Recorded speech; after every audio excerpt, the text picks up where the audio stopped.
Good afternoon, good evening, good night, hello, and thank you. This is Nobody, the storyteller, the narrator, and your number one fan. And this is also, without a shadow of a doubt, The Dark of Bethany. Episode 2, Fighting Inside Graveyard.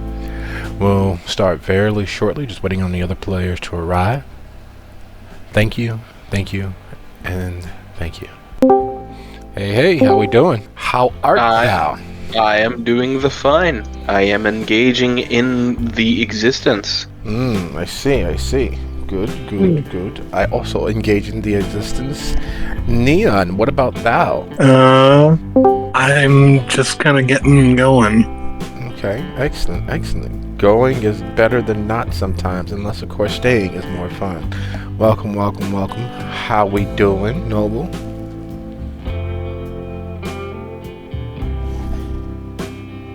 Fine. So we will not have India with us tonight. They are at Colossal Con up in Wisconsin. Thanks for your patience. There's no other way to say it except thank you. Before we officially dive in, are there any questions? Are there any suggestions, hypotheses, corners we need to round off, or simple stumbling blocks we'd like to make it over? For the most part, I'm fine. I'm very much chuckling at the fact that I have to start a police need to be here level issue in the place that's guarded by the people that don't like me. Yes, coincidence. It exists, as much as it's denied by every mind scrambling to say that the mysteries of the world and the universe are a random coincidence, numerically improbable, and beyond all mankind's sense of reason. They do say that, right? Or has that changed?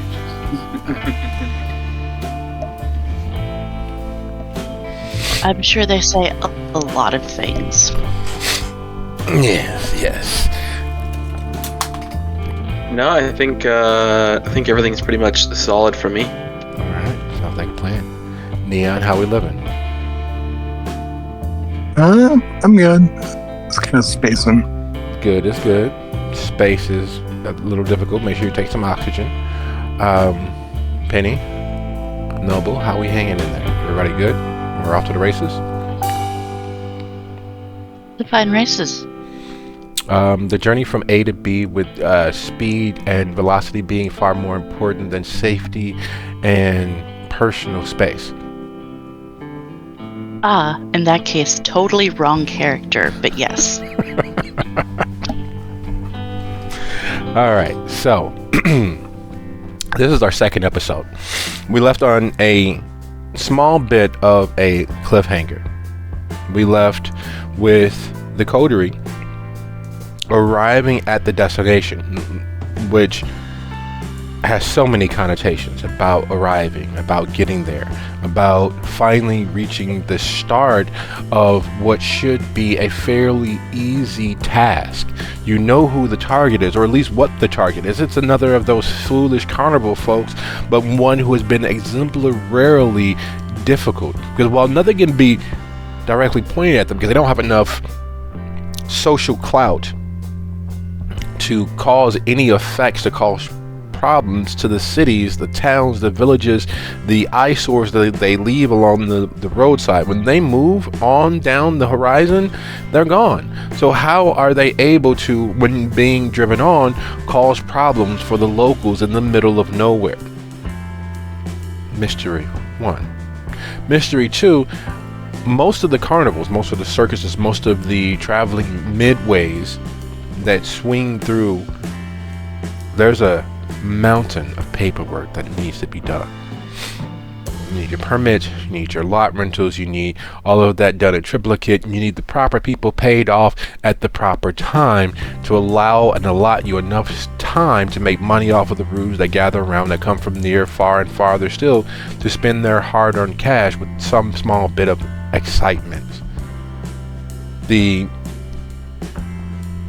layers of bureaucracy and red tape that they have to jump through to set up even is not something you do on the spur of the moment.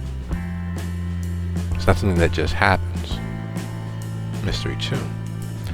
And Mystery 3, part of this huge box of many things, is each of the circus, carnival, midway, and caravans that move through the area are tracked within an inch of their existence. Partially because the main thoroughfare from Carthage and East Texas runs down the main street of Bethany. It is, in fact, the main street of Bethany. And those other easily defined known paths to Shreveport that don't go through Bethany pass through places where Bethany has sentries, has guards, have regular parts of their political body stationed. And this carnival, this circus, this throwback to a time that shouldn't exist, because they actually have not a carnival of oddity. They don't have a house of oddities or a tent of curiosities. They don't have anything that's so politically stated. They have an actual freak show, emblazoned proudly with glittering neon lights about the tent, proclaiming it a place of mental horrors, which is as far outside of political correctness as you can be, not just in 2023, but any of the last 20 years. It is, well, enough to have people with their cameras out taking pictures of it and shouting them down on every social media outlet they bother to have a voice on. And it's not a small thing. It's not a huge thing. It's definitely a thing that could have had them with cars trailing them along the roadways. It's something that could have easily alerted the locals for miles around to stay away. It's something that you would have had 5, 10, maybe even 20 people there shouting them down for their use of such a destructive phrase. And yet, here they are, appearing as if out of nowhere, having lost all of the looky-loos and sentries and people in their shadows keeping track of them that Bethany normally has for large enterprises that come to town. And it's not a small circus or a small carnival or small midway game sort of situation. No, there are tents taking up the entirety of the field. There are tractor trailers and caravans and RVs of huge and even larger sizes filling the shadows just outside of the light. This was a massive undertaking. They should have been easy to spot from the nearest satellite. And yet here they are, with employees from the local population, no less.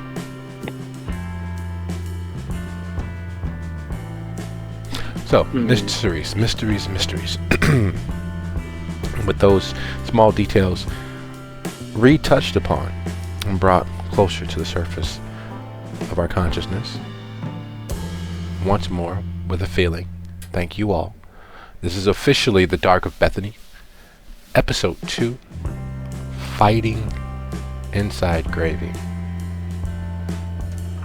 Standing there on the side of a mostly forgotten,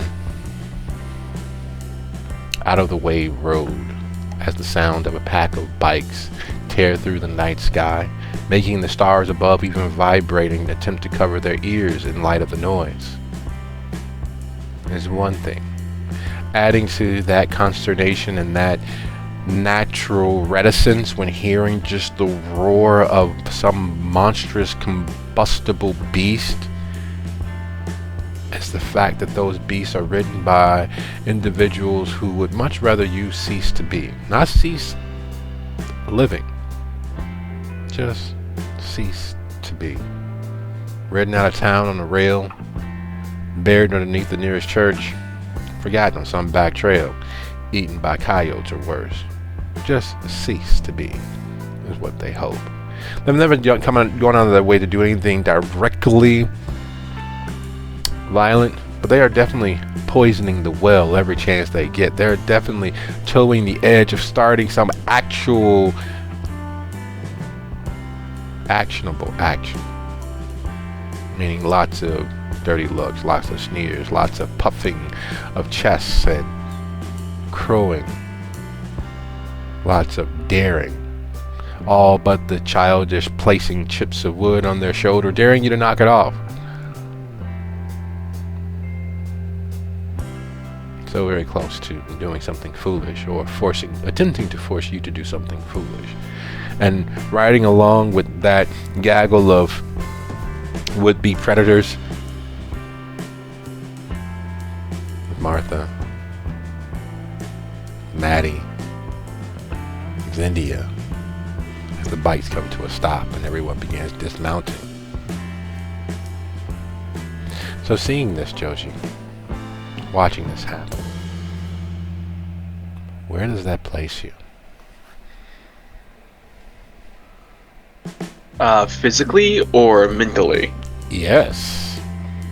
Well, physically, I believe when we last left off, I had just settled out of the parking lot, my vehicle being set aside in its proper place so as to not draw too much attention, and I had just walked onto the main thoroughfare in order to enter, whereupon the hoodlum horde zipped on by me, and just kind of the impression that Joji gets is that in some past life he had done something so atrociously wrong that now, of all times, his karma is coming forth and wreaking havoc, that not only would he be given a annoying and potentially dangerous job, but he'd be given it while the entire what looks to be the entire clan of entities that don't fucking like him are the ones who are playing Watchdog.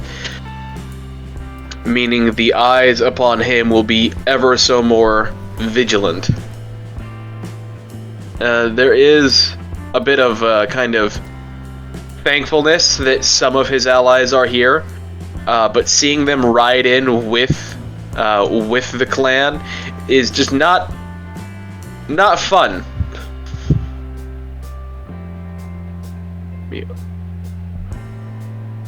And his aspirations haven't necessarily changed, but his optimism certainly has.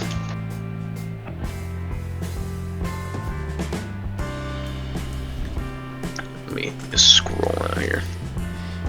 Here's a question that I'm not quite sure was answered or even asked. As those realizations play out behind his eyes, as the cinema that is his life and existence is running through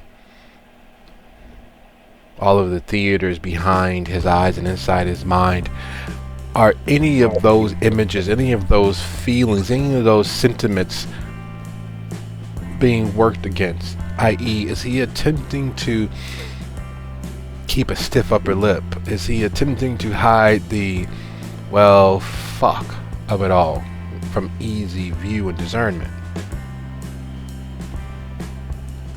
I'd say there's definitely an attempt to it, because he's got, while not necessarily an expression of a stiff upper lip, that is his mentality towards it all.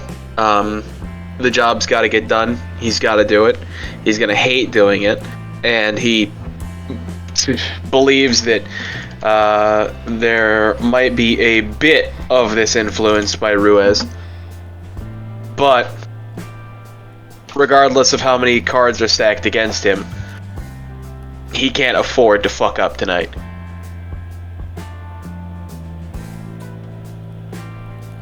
Okay.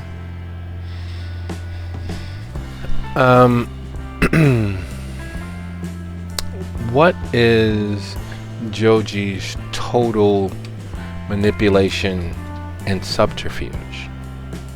Not high. Manipulation plus subterfuge is going to be a lovely 2. Oh, okay. So he's not exactly paper thin or crystal clear, but he is not the most difficult of persons to read the interplay of emotions across his face. You may not know what exactly the emotion is, but you would notice the ever-shifting quality of it. Darker, lighter, intense. That sort of feel would be easy normally. With him working to maintain some semblance of calm, to keep some bit of veneer up, would you be so kind as to roll for the lovely, lovely horde of hoodlums for me, please? There's a significant amount of them, but we're going to just simply simplify that down to a total of 5 dice, 0 hunger, and the difficulty is 3. Alrighty. Apparently putting a dash in the hunger spot makes the machine not happy. No, you can use just current or 0. That is going to be a success of actually perfectly 3. Oh, yay. So, so Maddie, you, India, and Martha, as you all are being helped off the back of this unliving horde of hunters, because that's what the motorcycles that you are riding on feel like. There is a hungry, angry, very literally explosive beast between your legs. It rattles and roars and charges across the night as if it is caught the scent of something young, sick, and frail, something not long for this world. And you can all but hear the bikes barking and baying at one another because the hunt is on. It rattles the teeth and causes the bones to reset. If you had any problems with your back muscularly, they'd be massaged out with all of the vibration and just sheer roaring power of these beasts. They look like hell. They are clearly 100% rat bikes, but they are well tuned and maintained, as if this is their only thing of value in these particular individuals' life. The jocularity that they shared outside of the store while waiting is even more so on the road. Several of them weave and lean, jockeying for position as you race towards the carnival. And then there is Joji, whose face is an unreadable mass of ever-shifting emotions, and none of them seem to be all that bright or happy.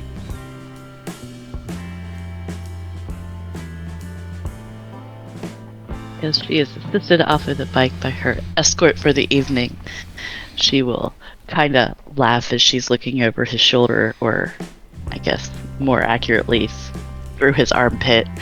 I gotta give me one of those. We can make sure that happens. Y'all go and get settled up by the bonfire, unless of course you want admission. We can't give you free admission, but we can get you a discount. And as he says that, they glimpse and glance at Joji at the almost exact same time. Well, fuck. And unlike Joji, and unlike most polite individuals in modern society, they have no intentions of hiding the sneer and sheer outright xenophobic enmity they have. There's a few that immediately spit. Some of them all but wave him off with the singular strongest digit on their hand. Others are bristling up, adjusting their homespun battle vests. Some of them adjusting their belt buckles to make sure that the weaponry that they have hidden therein don't go accidentally flying across and cudgeling the man, at least not while the witnesses are around.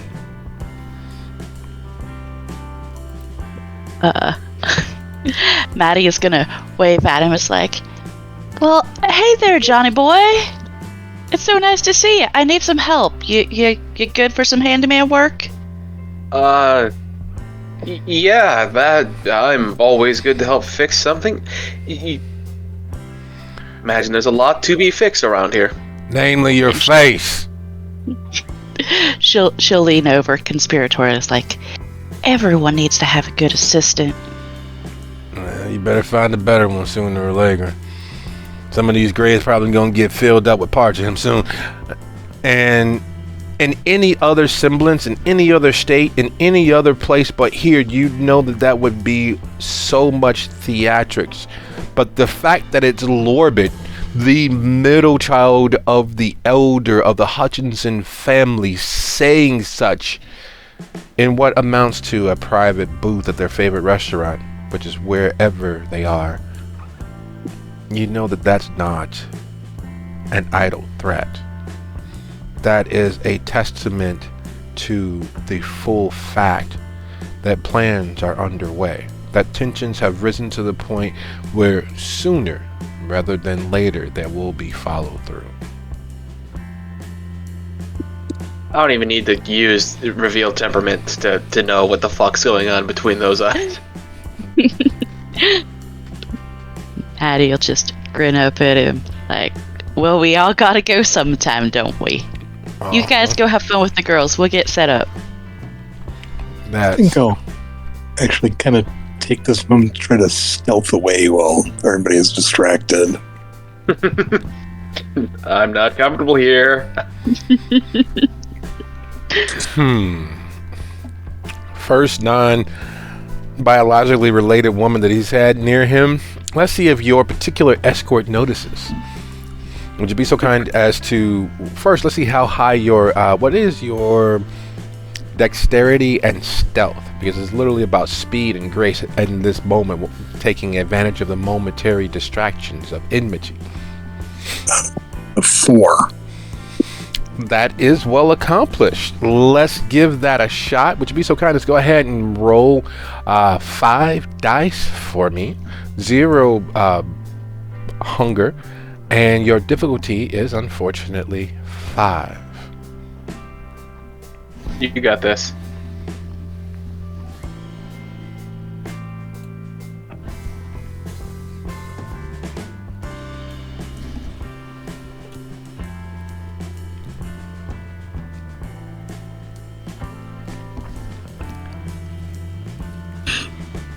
Oh. Well, now, that is absolutely delicious for you.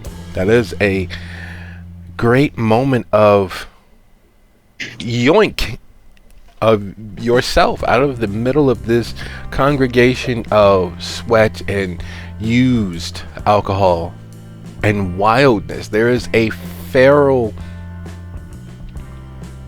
stench to this group. That's the best way to put it. That's the most polite way to put it. They smell feral. They feel like being airdropped into the center of a very hungry pack of lions with the temperament of wolves. Uh-oh. They very much feel like hot and heavy predators. And it makes what little bit of undead skin matters on you crawl a little bit, being this close to such uncontrolled and potential violence. Using their focus on marking their territory and beating their chests and engaging in all manner of uncivil behavior, you find yourself first a few feet, then a few more, then the crowd swallow up the telltale emanations of your path, even with the few whispered asides of, oh my god, I didn't know they had Muslims here, and so forth and so on, that you've grown accustomed to. You disappear into the crowd. You cease to be. And just as you finally completely move just outside of their easy definable, easily searchable peripheral vision, they notice that you are gone. Hey, son of a bitch! Bitch used me for a ride! Nah, Sounds about right for you. Better be used for a ride than be one ridden, right? But I kind of liked her. She was quiet. No, we'll find somebody else. One way or another. I suppose you're right. Hey, and then they push and punch one another and trample off towards the bonfire. And yes, these are the security of the carnival on duty. Yet, just about 40 feet down the road, that orange glow of heat is not coming from one of the carnivals that had one of the tents that had set up farther away. It's not from one of the caravans being used for the games booth. It's not connected to the carnival at all, but there in the darkness you see a few shapes moving back and forth, and if you're really focusing in on the plume of smoke that's wafting up, there's the scent of roasting pig. There's the scent of meat being grilled in a completely, totally open fire in a way that hasn't been done, well, since the last 4th of July.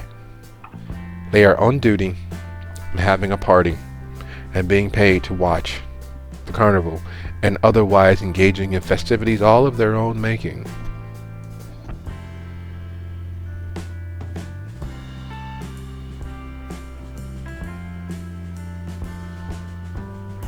So, what is it that you need fixed?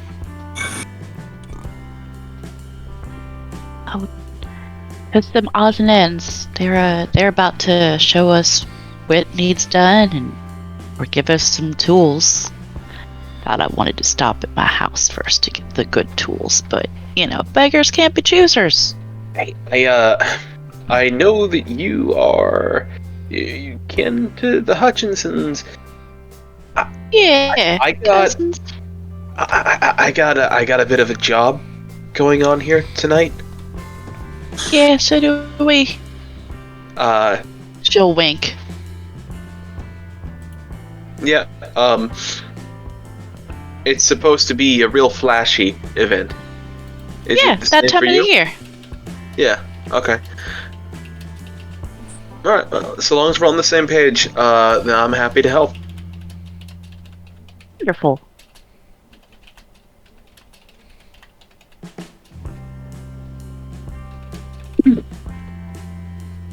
Where... wasn't there... What? Okay, hopefully Yeah, they'll... don't even question it. I guess they'll just... They're Pop doing up whatever when they're ready. Yeah, that.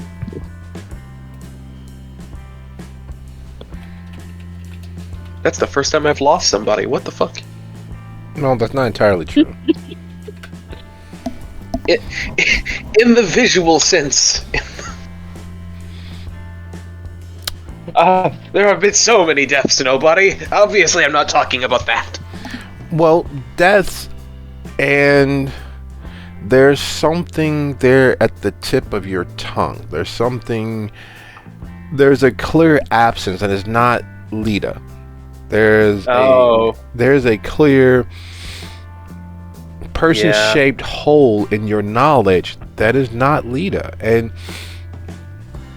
it's a little troubling. Yeah, just kind of as he finishes his sentence and just looking off into the distance, it goes from looking for somebody to 1,000-yard really quick, as just the name of his sire flows through his head in response to his physical statement. Actually, I'm just gonna stop talking for a little bit because I'm pissing myself off. Lead on. Adding injury to insult. As you think of Kaylin, you think of how, for the very longest portion of time, every time she looked at you, as you were busy in the midst of one project after another, as you were busy in the midst of one conversation or another, when she looked on you, it felt as if for the very first time you knew what the sun felt like on your skin. When she looked at you, it felt as if for the very first time you know what unconditional adoration felt like. And it sucks because in those moments, in those many conversations had about everything from the celestial movement of the stars ahead to the connection of why so many of the early cartoons that were pushed out were not in fact for children. There was the understanding that she put across, that she embodied for the most part and still does in that portion of you, that all of the feelings that anyone has ever felt are solely theirs. Being with the right person allows you to actually experience, it gives you permission to delve through all of those delicacies already there, hidden just beneath the surface. It gives you the right and the love and energy necessary to experience the wealth of emotions there in you all the time.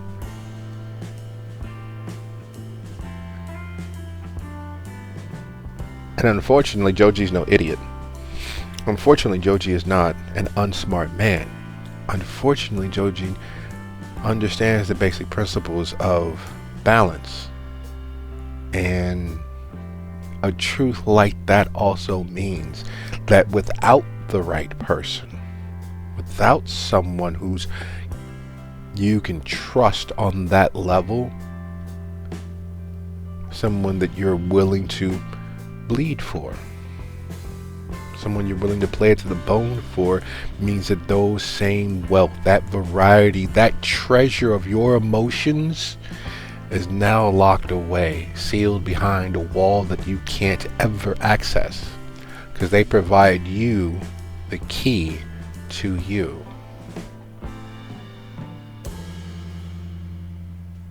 Ah, yes, the hollow existence of a vampire. Made even more so by the isolation brought about by being abandoned. Fucking Toreadors.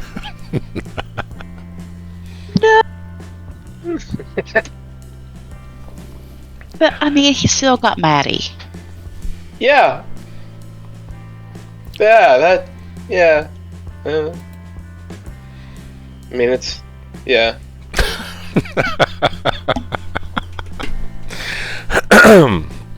And speaking of being abandoned, speaking of being alone, Lita, what is your hunger presently? I believe it's 2. Ooh, peckish. You could eat.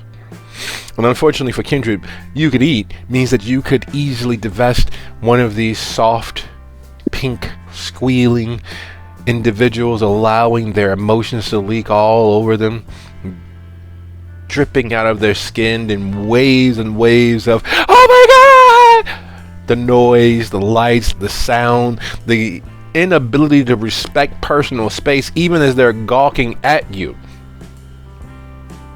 The gaggle of 3 and 4 girls walking nose in their camera, 3 and 4 guys walking with that same phone style held up 3-4 inches from their face, barely watching the place around them as they are clearly together but lost in their own world of doing whatever it is that they're doing in those electronic devices that are illegal for you. It is a kaleidoscope of easily dispatched victims.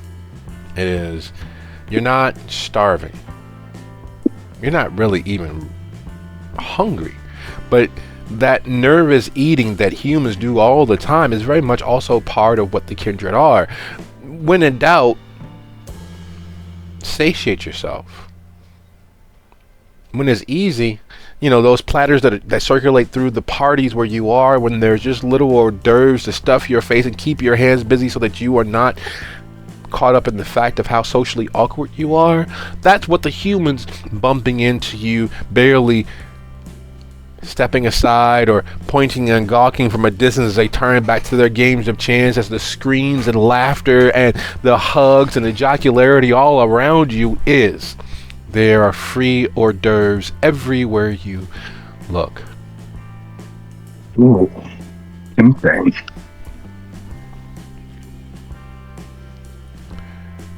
And now We didn't like to feed, though. She likes everyone to come in bags because she knows it doesn't feel good for the kind.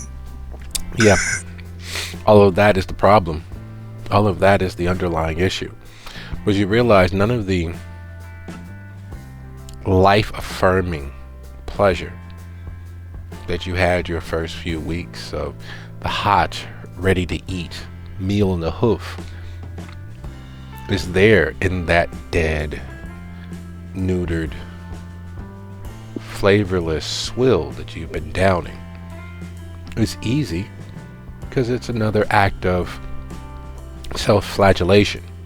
And while it sates your mental need to establish a distance from that thing in your chest, from that thing at the back of your mind, the old myth about which wolf you feed is the one that grows stronger isn't the truth. The sides of the fight in those dogs and those beasts in your mind is also fueled by their individual hungers. And that portion of you that has not been sated with the hot, heavy, living blood is absolutely ravenous. You've beaten the poor thing. You've abused the poor thing. And it is merely waiting for the first opportunity for you to let your guard slip. It's literally hanging on to a tiger. Not by the tail, but you have it by its ravenous, razor-sharp teeth. You're holding the jaws of the tiger open. And the moment you take your hand off of either lower or upper jaw, you know that it very well might consume you.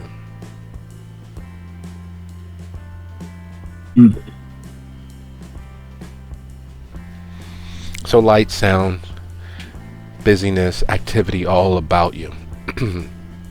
Having slunk away from the horde of hoodlums, the gaggle of gangsters, the group of ne'er-do-wells, the local Bethany stars of all criminal vice, the Hutchinsons, where are you attempting to find your way towards?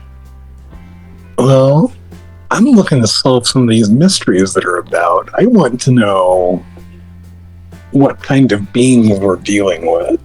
So I'm looking for somebody who looks out of the ordinary. Excellent. So you find your way to the freak show. There was a connotation automatically ascribed to freak shows. That's the reason why they don't use them anymore. They're cavalcades of curiosities. They're auditoriums. They use every synonym and similar adverb or adjective to describe themselves except for freak shows. Even though that's what they are, you still have the 600-pound man or the bearded lady.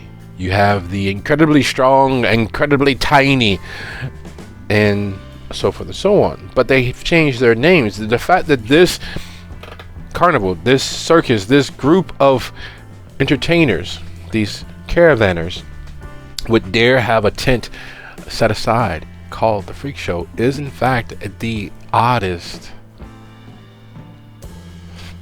facet. People just don't do that anymore. They can't afford to. Yet here they are.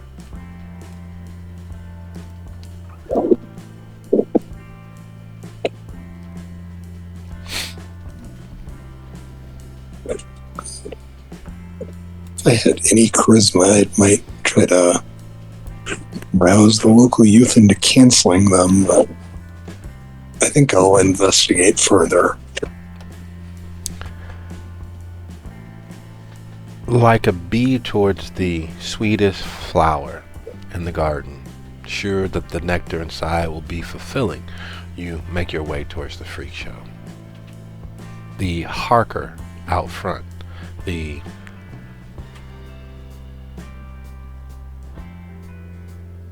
MC, as it were, the person attracting the guests and forming up a queue for those who are getting ready for the next show. She looks all of 120 years old. Her long, scraggly gray hair reaching nearly down to her waist. Her skin looking very much as if a stiff breeze would cause it to crack and burst open, with dust to float along and away on the wind. The shawl pulled tight across her shoulders is clearly older than each and every one of the persons lining up and queuing up to pay their admission fee combined. And yet her voice is the antithesis of age. It's a nice, heavy, strong, accented from everywhere and nowhere tenor. It's heavy enough that it draws the attention, and muffled enough by the remnants of bass in it that it blends in with the noise and sound until you're close enough where it all but knocks open your attention, drawing the eye, forcing you to look in her direction. Step right up! To see sights no mortal person has ever deserved to look upon. We have traveled both this world and all the worlds connected to it, and brought to you here in the middle of this great field of the dragons. Oh, hello! Hi there, how's your grandmother? Would you like to speak with her? And she attracts another person over into the line. My grandmother? Yeah.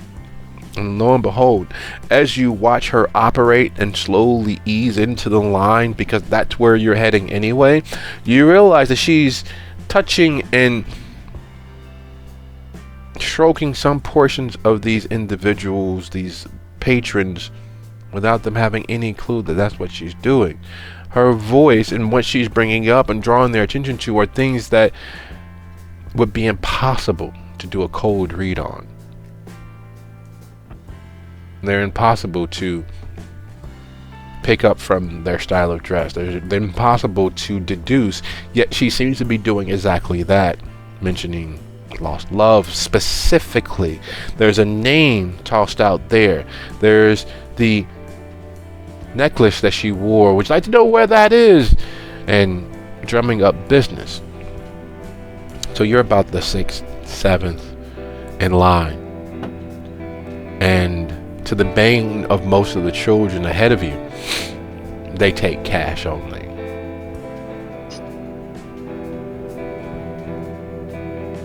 And as you get closer, she pauses. And as she's been calling and attracting people to the queue, and they've been moving past her to pay the ticket agent, you finally get a chance to see what everyone's been looking at as they get there, because you've seen them, they're turning their cameras as they walk past or what have you, but from that distance she just seemed old. It's only once you're actually standing there before her, the iris and pupil of her eyes are completely and solidly black. They are non-reflectively black. There's no color, no variation, none of the many facets that you have when looking into another person's eyes. None of the facsimile of life that even the kindred have exists there in her eyes. The entirety of it is a pool of solid, nearly perfectly matte black darkness. There's no way that she should be able to see. And as you stand there before her, you realize that she in fact can't. There's no way that she can physically see the world around her. She'd be blinded by the light, especially with all of the neons going and all of the activity, if her vision, her eyes were dilated to the point where there is no color left. There wouldn't be any way that nothing but solid wall of light would be would be bombarding her. And yet she looks directly at you. She looks directly through you. And she smiles. And she rests one of her papery, thin, all too warm hands on your sleeve of your forearm. And she lowers her voice, leaning ever so closely. Your fate is going to be the death of Shackleton. This is the end of us, I think. You and all of your friends. Enjoy the show! Step right up, step right up, step right up. Wouldn't you love to see how your lovely friend Clint has gotten on with their crossing over? Step right up, step closer, step closer. Come see sights that will astound for ages.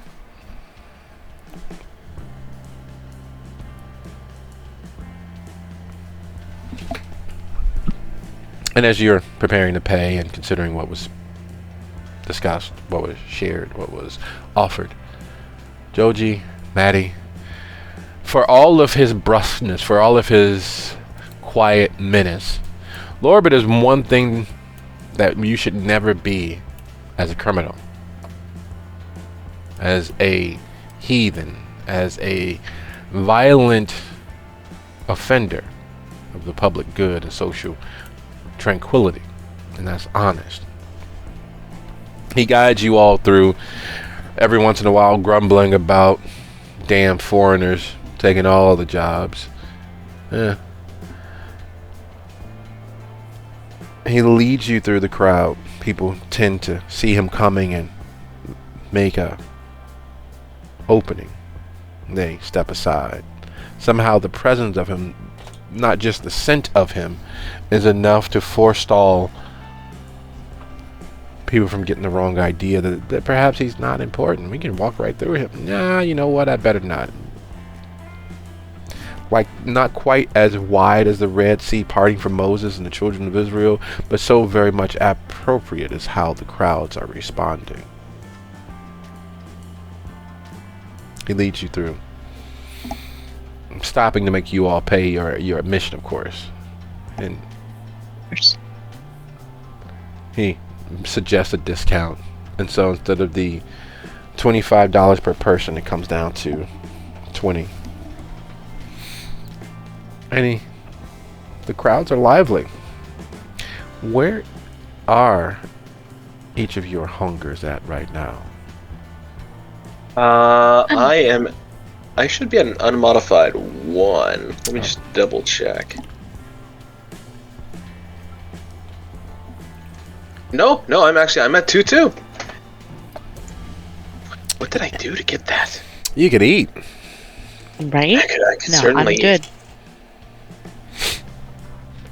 So tempting though it is, it's not super heavy. It's not a very pressing thing on the mind. For you, Maddie. For you, Joji. Between the stress of being escorted through this crowd of delectable humans. You see a girl who has actual stars in her eyes, and you know that's because of what do they call it? The word just rolls off the tongue and gets stuck there. You know it on the tip of you. There's a certain condition. It's called. Oh, there it is. Nope, it's gone. Hetero something.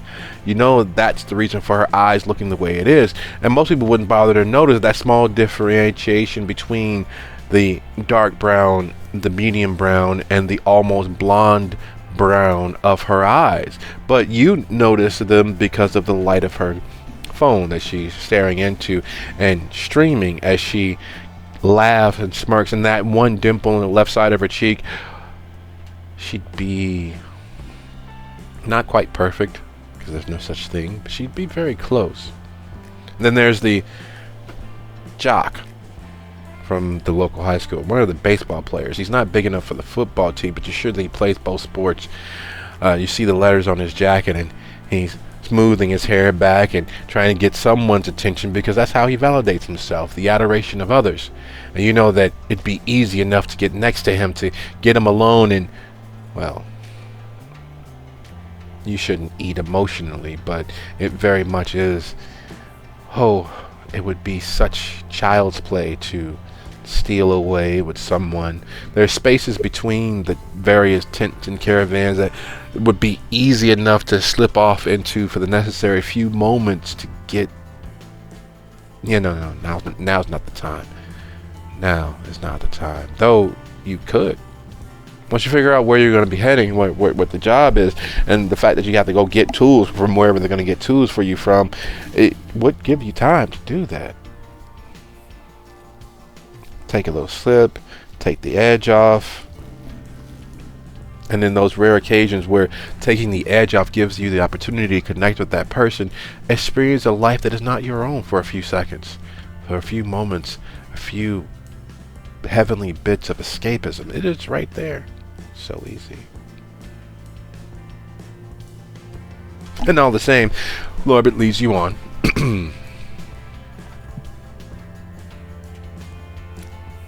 There's kind of a moment of just flowing as he's lost in his observations, and just kind of, without really being able to stop himself, he vocalizes his thoughts and just goes, heterochromia. That's what that is. Before eventually realizing there's too much of a gap between him and the leading on of the party, it just scutters up. For now, there will definitely be time for appetites later. Maddie will chuckle at him. It's like, do I need to hold your hand like a toddler so you don't get lost? No, I just, I get distracted real bad sometimes. Yeah, I know. That's why I'm asking if I need to hold your hand like a toddler. No, I'll be able to figure out where you're at. You're not exactly subtle. Right, but I'm tiny. I don't think that I'll have a hard time missing you in the crowd. Aw, thanks, darling. Yeah, take that however you wish. A left, a right, another left. And instead of following the main path, the main thoroughfare that has been designed by how the tents and the caravans and the campers are set up, Orbit leads you off the beaten path. And being regulars, being locals, being natives to Bethany, there's a certain normal build to these things. All of them typically have a central corridor that leads you through the space that they set up as their entertainment park. There aren't many spaces between the tents or between the campers or between the caravans or between the RVs, because they don't want people in their backstage areas. They don't want to break the magic. They want a more controlled space so that they can divest all of the visitors of as much money as possible, as quickly as possible, and get them gone before they realize that it's actually pretty small. Because usually the circus and carnivals are, 3-4 tents, maybe 1 or 2 campers filled with games or prizes, and 1 for food, and then you're in, you're out, and you're broke. You've exhausted the $125-$150 that you bought for this evening out. Normally. But Shackleton is not normal. It feels like this is a miniature city set up, a congested bit of urbanization set up. The tents and the caravans are built in such a way that you could cross behind and circle around, and there's still access and entertainment and activities to draw your money from you. It is not at all set up in the usual slim straight corridor or the wide circle. usually. This is a honeycomb style maze because you realize that you've crossed between and behind and around, and the entertainment and the activity and the flow of people has not stopped. There doesn't seem to be a backstage area. There doesn't seem to be a space for the employees and the workers in this setup at all. Seems as if this entirety of this is designed for full, unfettered access to places that you shouldn't have access to. You find yourself at the edge of a tent, one of the larger ones. It's dark red and gray, and years upon years of road dust around the edges, near the base of it. The tent poles and the ropes used to hold it in place, not in fact tent poles or ropes that you've ever seen. The usual tent poles are these 1.5 foot long spikes that are hammered into the ground at various places, and the pressure and the tautness of the ropes holding the tent up keep it erect. There aren't any ropes. Those are chains. And no, not just any everyday average chain. Lorbit is not a small man, but these chains are as wide across in some places as his thighs. And each of those links on the chain are, for lack of a better word, hand forged. You see the corrosion and the hammer strikes on them, as if someone spent the last several years building this chain link by link. There are still a few missed strikes on some of the chain links. That could be from anything normally, but the image that it carves out of the mind is someone somewhere hammering away, much like the mythology of Hephaestus, his hammer constantly ringing in the bowels of the volcano, as the 100-handed and the 100 eyes around him work at providing all the materials that he might ever need, mining it from the volcano as he works. Each of those chains, dark and heavy as they are, cause a small little shiver to run along the spine. Each of you as craftsmen can see the amount of effort forging such a thing would cost.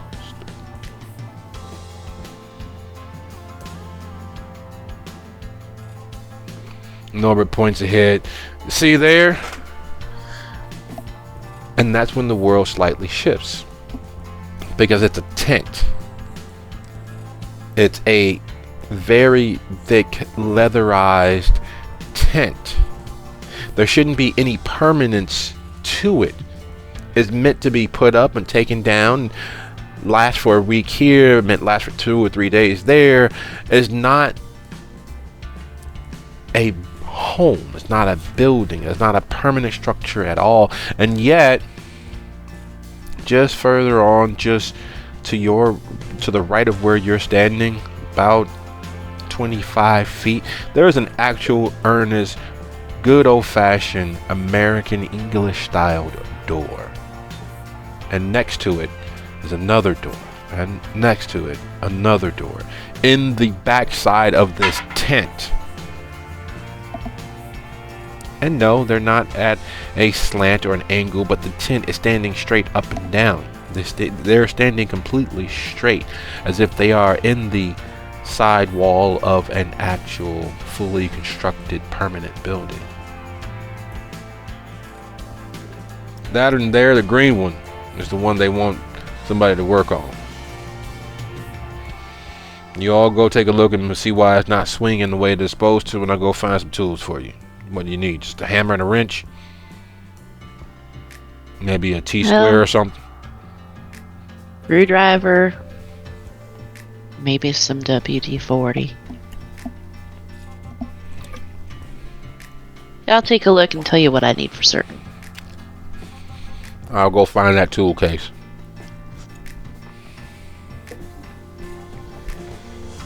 And she'll go take a look. Yeah, following along. Just If I need any tools, I'm gonna tell you, and you can tell him. All right, because if I ask for anything, he's liable to just throw it at me. I mean, isn't that normal? Wait, he throws things at you too? I mean, we're cousins, not best friends. God, I knew they were Neanderthals.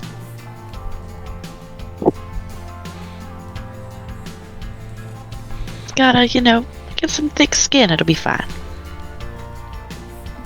Yeah, thick skin, blunt force trauma.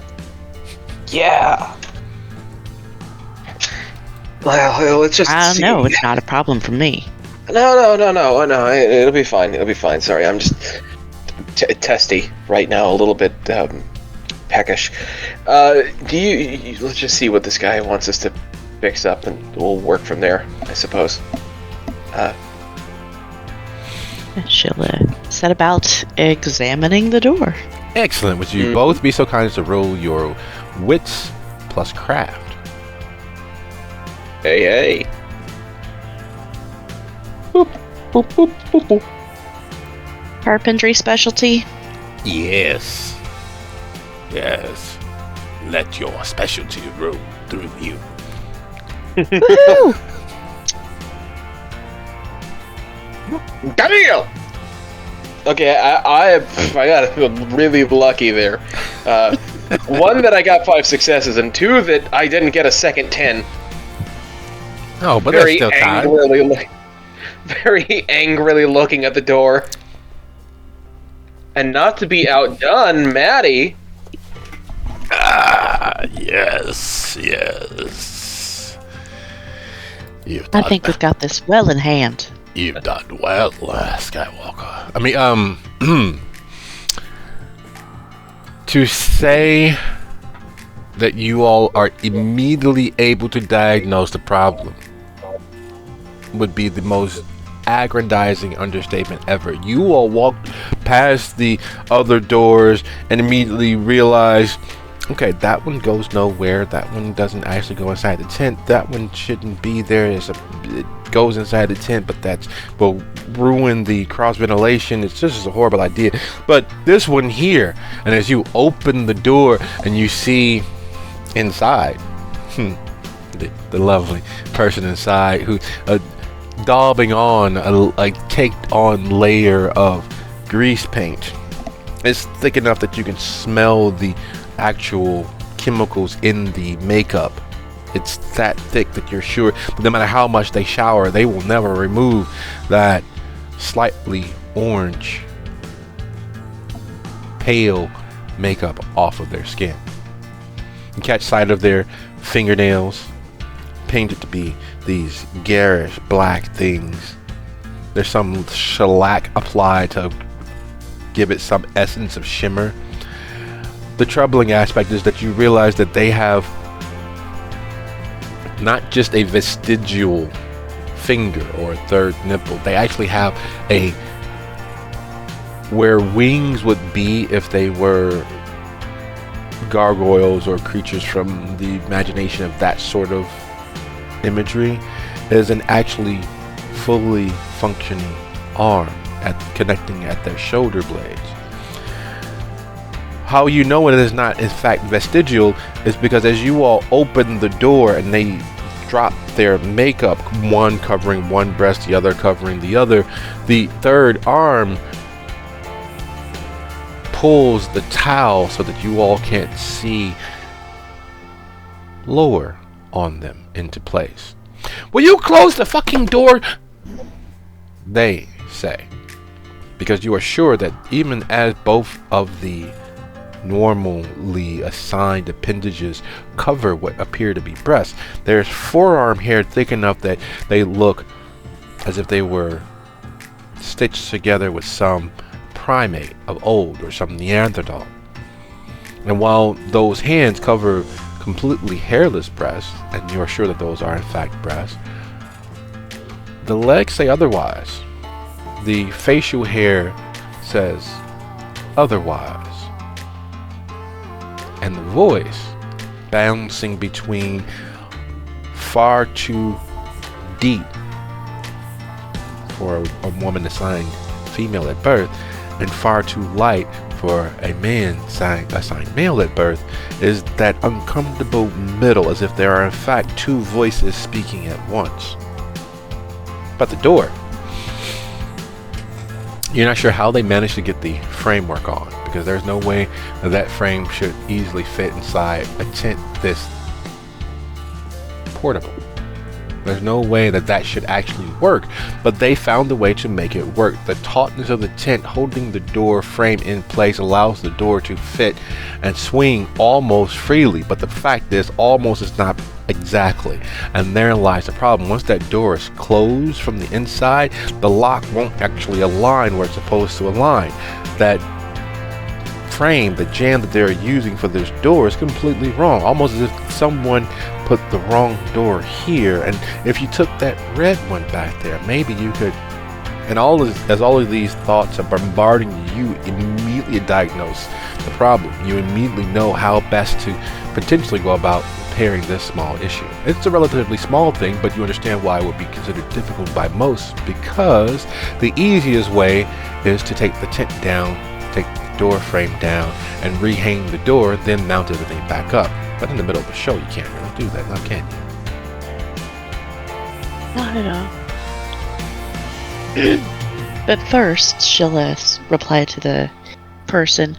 Well, hell, honey, ain't nothing I haven't seen, but if you don't want your door fixed, I guess we'll leave.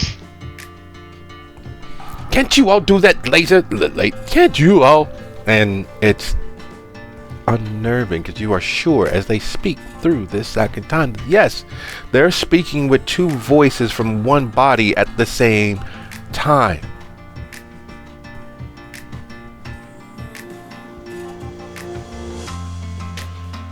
There's just this shock and awe situation going on with Joji, because he's trying to figure out, is this grotesque or is this not? The Toreador blood just fucking flowing in his veins, turbulent as his mind is trying to work this out.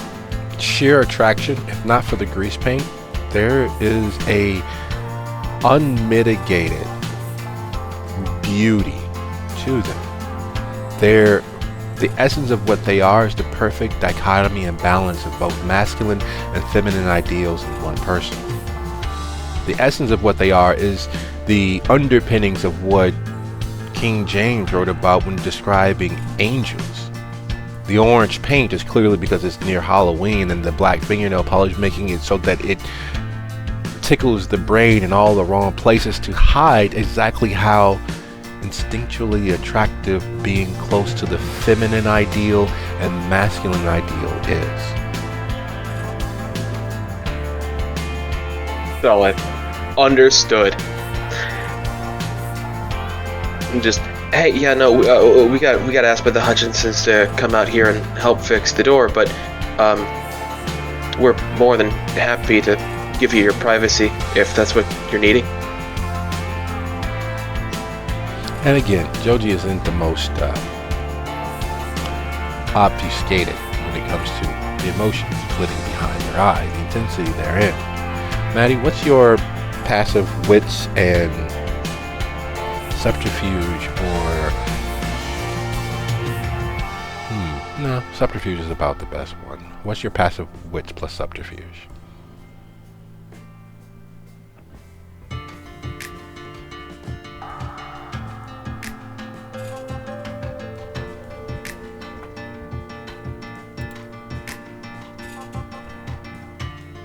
Two. She's not terribly good at lying, but she does have 2 insight.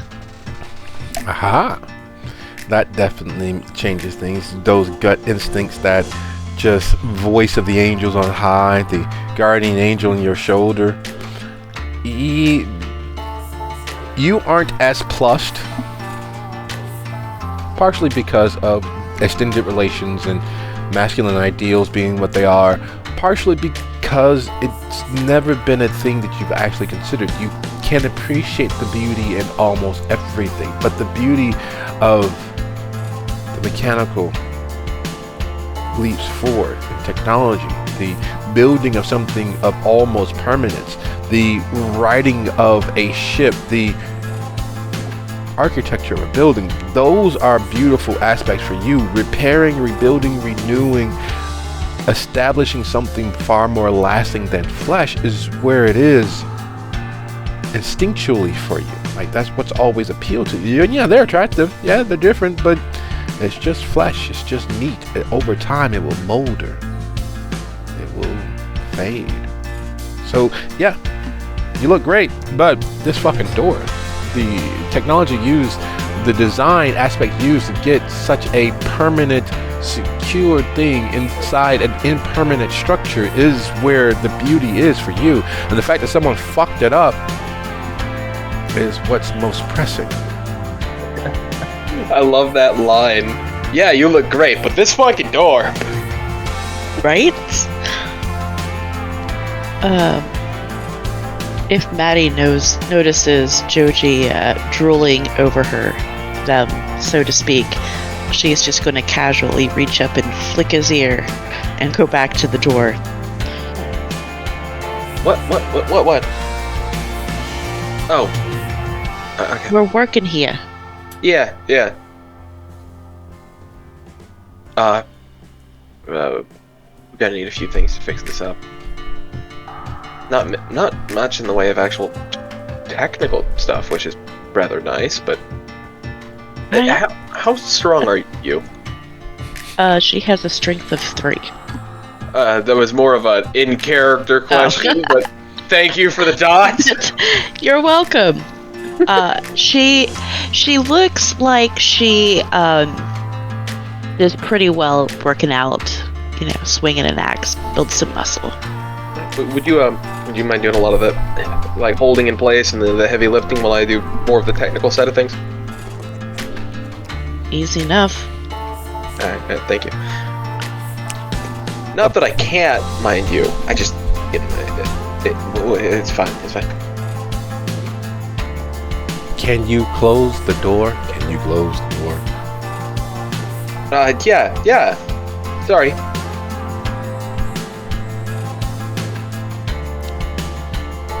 Closes the door. Takes an extra 2 peeks. While at the entrance to the red and gray tent that is in fact the freak show, paying your $20 to get in, you realize that if you paid the admission, you'd be out of $40 right now. And you've not had the opportunity of being titillated, nor teased, nor excited, nor thrilled like all of the other mortals moving about you, Nia. In fact, it's damn near highway robbery. Not that it matters to you. The money is of no issue whatsoever. In fact, it's a bargain. In fact, as you ponder what you'd been told, as what? Literally, what? How does someone who can't see identify you? Even someone who knew you during your living days wouldn't be able to identify you as you are dressed presently. Even someone who saw the actual you on a nightly basis wouldn't be able to identify you as you are dressed right now. There's not one facet of you that's visible to the outside world. Not truly.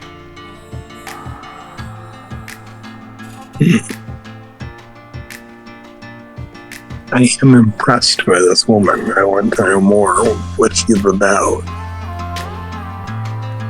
So she dances through your mind as you pay your admission and move with a small nudging forward of the crowd behind you. The show is just about ready to begin. And as you you find a place towards the front of the seating or towards the rear? Or do you just try to find a place somewhere in the middle to easily blend in? I try to get somewhere I can get a good view, I think. Excellent. Always a good thing. damning all attempts at hiding, subterfuge, and obfuscation. Getting up front to get a clear view so you can see what all of this malarkey and hullabaloo is about is the name of the game. Settling in just off the front row, 2 seats from the actual last seat in the row, so that you have a perfect line of sight. You can see off stage in both directions, or out of circle in both directions. You can see the partition set up around the stage area, acting as their on-stage, backstage area. You can see that this tent somehow has additional rooms attached to it, because there are other tent flaps that tie, some zip, and some are, you're not sure what that is, but you're hoping you're not right, because the flap that is over one of those doors, you are sure from your experiences with cadavers that is in fact skin. Of course, the problem with that is that, under the right light and from the right distance, pig skin looks like human skin. So maybe it's just a pig hide, maybe. But your gut, your discernment, your experiences tells you that that's not a pig's nipple that's been sanded down. That's not a pig's underarm area between their leg and their torso. You're looking at that flap as that's human. I would bet anything that's human, not just a single human, but clearly several of them, several corpses degloved of all of their skeletal matter and viscera, and cured. That's a lot of skill and a lot of cadavers. At least you hope they were cadavers, because it would suck for someone to live without theirs, and the thought stops. Because striding to the center of the ring is exactly that. You see the muscles twitching and moving, the small bits of cellulose that is attached, the mucus layer beneath the skin right above the muscle, moving and jiggling as they stride forward. You know that they're in some semblance of pain, but clearly a pain that they've grown accustomed to, like a person with a bad back. They're always in pain, but they get accustomed to it as long as it doesn't get outside of their normal range. And the person standing before you, the person standing before those who pay their hard-earned money to get in here, is in pain, but a manageable sort of everyday pain, degloved of their skin. And as they close their eyes, you realize that they've been lucky and gifted with the fact that whoever or whatever caused this for them at least left them their eyelids. Ladies and gentlemen, I understand what you may think you are seeing. You are not, in fact, seeing that. This is no trick. This is no Hollywood special effect. My name is Charles. I was born with a special condition that allows me to exist, for the most part, without any sense of feelings. A rare medical procedure removing my skin so that I might actually feel again. Thanks to my birth genetic defect of not feeling any pain, it was a success. I can feel again. So on behalf of the Shackleton, I want to thank you for your time and your money. Because after all, that's what this is all about. Am I right? And while I lost my skin, you all will be playing an arm and a leg. Our first act for you. Watching them talk through the pain. Watching them degloved of their skin presents a certain queasiness and a certain thankfulness, even with the grotesquerie of your own embrace, even with being made to appear to be a cadaver. There is some kindness in that not being your immortal condition. Charles goes on, and you hear more than see realization beginning to dawn on those who paid to get in here. Some people faint. You hear bodies hitting the floor, and oh my god, come on, get up, it's gotta be fake, and you're like, oh my god. And you hear all of those exclamations, but your eyes are fixed on Charles, because there is never in your understanding been something like them. A degloved, still living human standing before you all.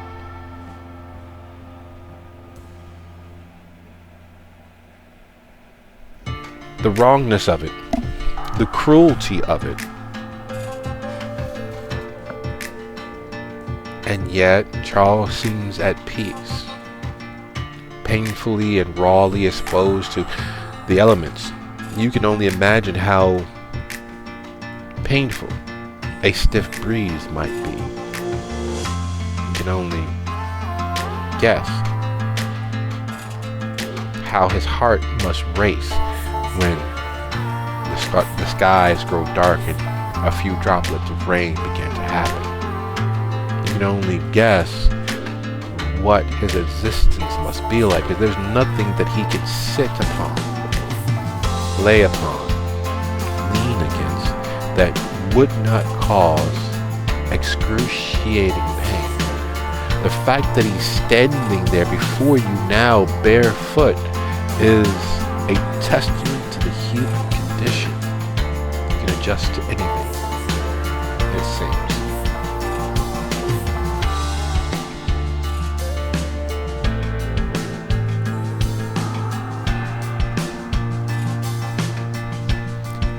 And on that note, it is 53 after the hour. Let's return at 3 after. And I'll see you guys shortly. Welcome. Everybody back? I am. Never left. It always feels that way. So glad to see you all for the first time once again. Welcome back. All right.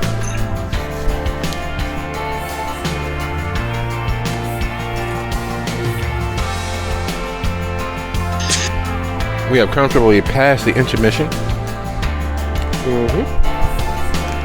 The chorus is warming up in the wings.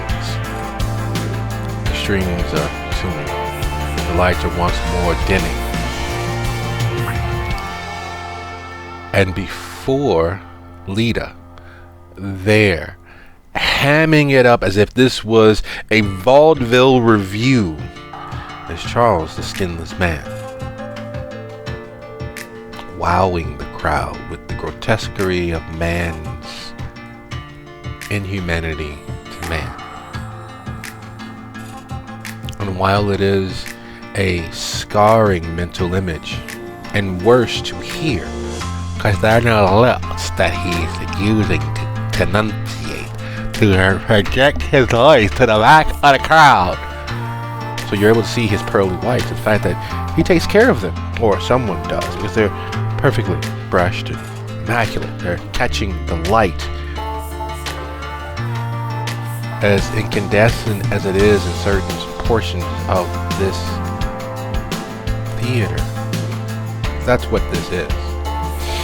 It is here to titillate and spark the imaginations, except for it is using the truth, the actual fact of how wrong society can be. Because at the end of the day, the thing that the average person next to you is missing, what they are not quite grasping in the sheer voluminous amount of horror that Charles presents to them, is he did it willingly to escape the idea of pain. The idea of something being so severe that he would actually die from not feeling it. The idea of hanging on to a tomorrow that was never promised to him. He became this. To run, to flee, to fly from the idea of pain, from the idea of a death occurring without his knowledge.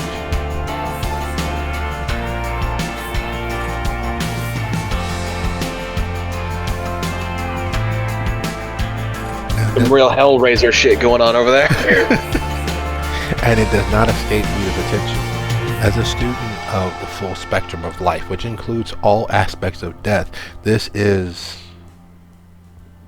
without a shadow of a doubt, a grotesquerie of the most interesting variety, because of what it says about humanity and, by extension, well, kindred.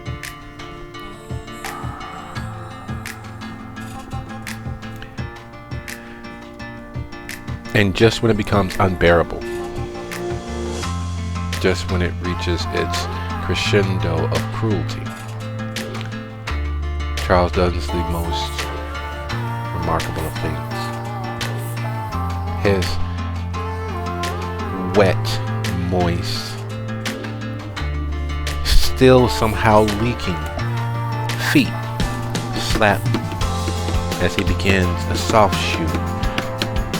And behind each of the steps and the pats is a splash, splash, splash wetness as he two-steps his soft shoe. And hang on to your horses, folks, because the show only gets better from here. And all of the incandescent lights, all of the bright lights focused on the stage area go completely black. Off with a snap. You can still hear people hyperventilating at the macabre nature of what they've just witnessed as the opening act. People gathering themselves. They had to be fake. That's got to be like that CGI stuff. Like they found that maybe we're and were we drugged? It's got to be. Oh god. Oh god. Oh god. Oh my heart. My heart. Ladies and gentlemen, boys and girls, children of all ages 8 to 80 and beyond.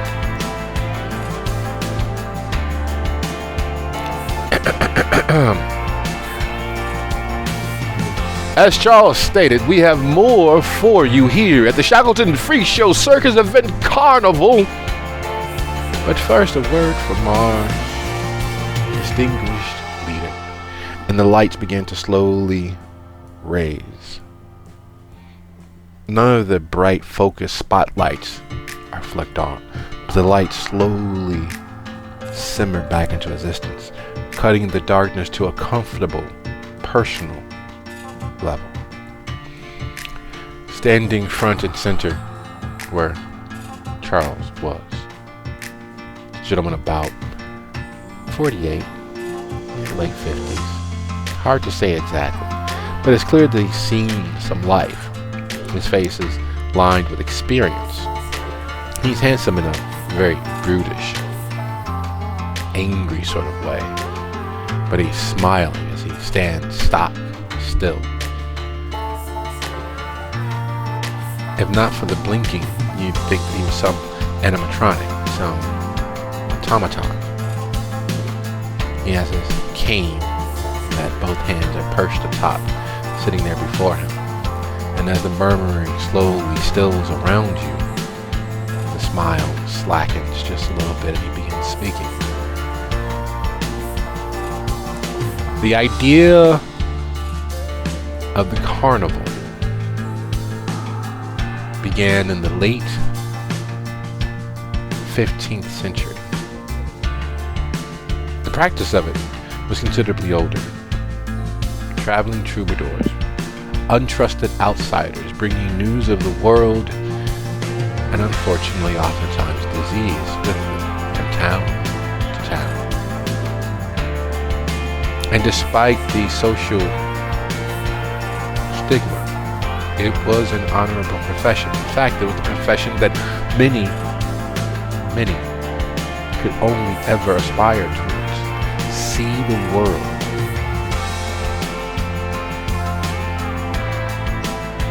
Shackleton continues that history, continues that tradition. The Shackleton Show has existed in one form or another, going back to the olden days.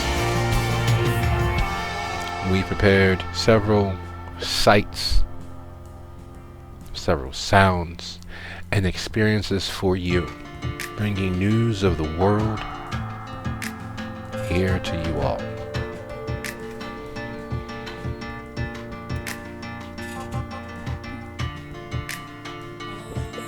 And without further ado, and he snaps his fingers, his cane literally explodes. Shards of wood go flying past your head. You're wondering how they don't actually connect with you. And where he was standing, there in the center ring, is the best way you can put your finger on it, is the idea of strength given flesh. She is as wide as two people standing shoulder to shoulder. Her thighs look as if she could crush beat-up bugs if she crossed her legs at just the right angle. And then you hear from the speakers around you, our very own, and they give her name and what she's called. But the thing that's important is that she has easily 3 to 4 times the muscle mass of every other person you've seen and every other cadaver you've had the opportunity of working on. And speaking of working, the door closed, senses returned. You can hear the vibration from the speakers inside, and something's happening. You can hear the oohs and ahs and whispered rush. It's kind of hard to decide on whether the people inside further in are excited or afraid, but afraid is more apt for a freak show. But just the sheer rise in volume, and then the sudden stops, and then you're sure you heard someone scream, but again, it's a freak show, is to be expected. What are you all deciding, looking at the door?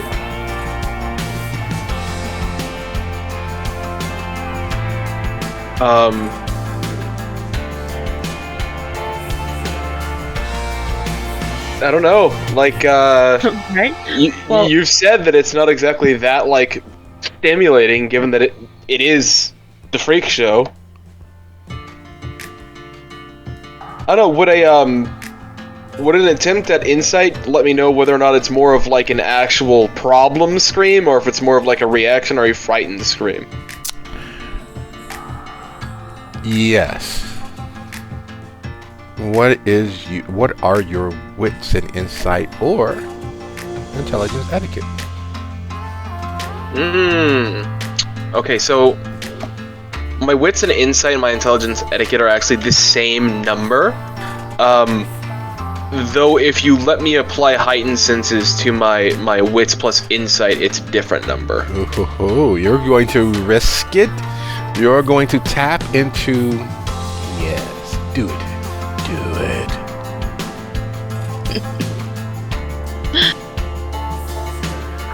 Okay, I'm back. Sorry, my headphones literally died after you said risk it.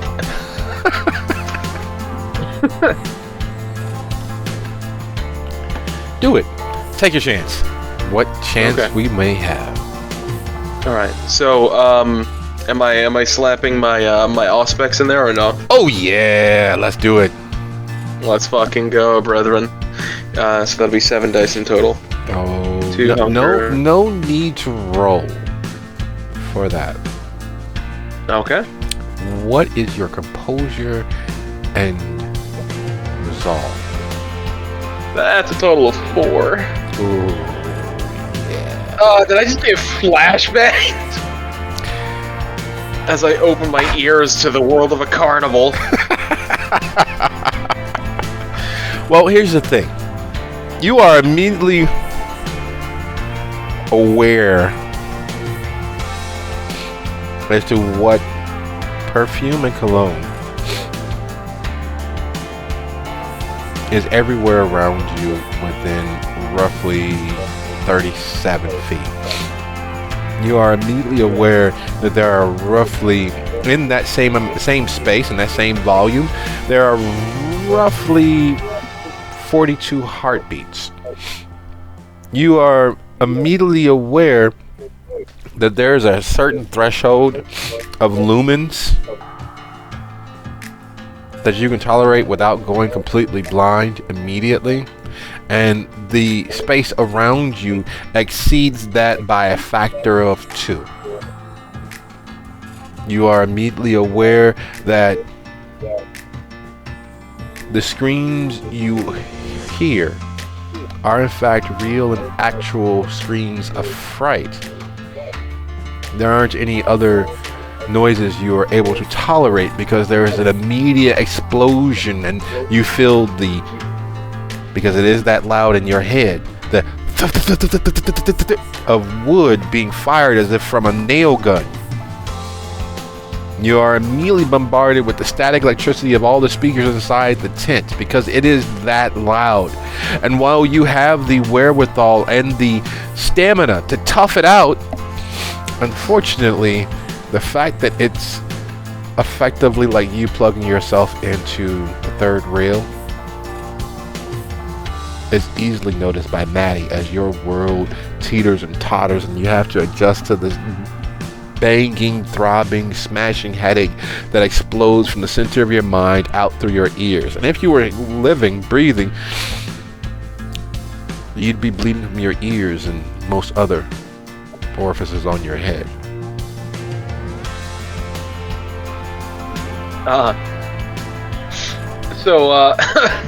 I'm just going to assume I'm impaired now. Maddie is going to laugh. It's like, well, I'm not entirely sure what you did there, but it looks stupid. So, aside from my impairment, yeah, I apologize if you'd already stated this, but do I know whether or not that is a scream I need to be concerned about? No more than usual. Someone's responding to whatever's going on inside, and whatever's going inside is actually triggering the real, actual deal. That's fear distilled audibly. That is emotional pain and duress. Gotcha. I'll just be like, sorry. No, I tried to get a better understanding of the situation, and it is just now worse. It's nothing we need to worry about out there, which is so lovely. Well, regardless, it does smell pretty delicious. I'm sorry, I'm having what is effectively an epileptic seizure right now. If I smell anything, it's probably fucking burnt toast.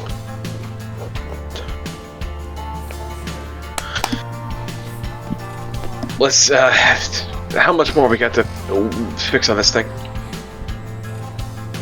Basically, we're just waiting on the tools.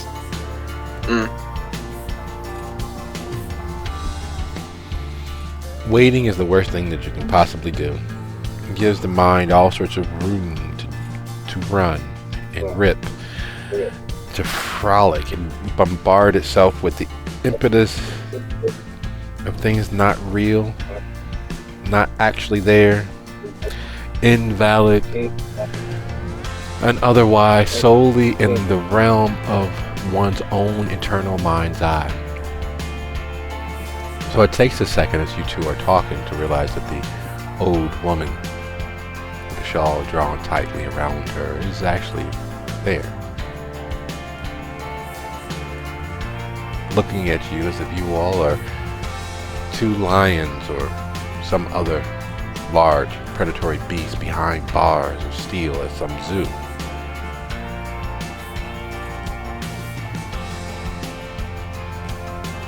Oh, hello. Good evening. Potentially. How may we help you? I'm not sure you can. The problem Well, being, I don't think you can help much of anyone, can you? I'd say you'd die here tonight, but that happened a long time ago, hasn't it? and who are you? Madam Fortuna. Fortuna. With an F, not a PH, as I've heard it spelled. She takes a step closer. And you see that her long, straggly gray hair is actually not really gray naturally. It looks as if it's gray because of the makeup work done and the styling done. But the truth of the matter is her hair is startlingly white. It's dyed gray, so that it seems that she's not quite as old as she actually is. She looks all of 120, maybe, on a good day. But it's her eyes as she stares between Maddie and back to Joji.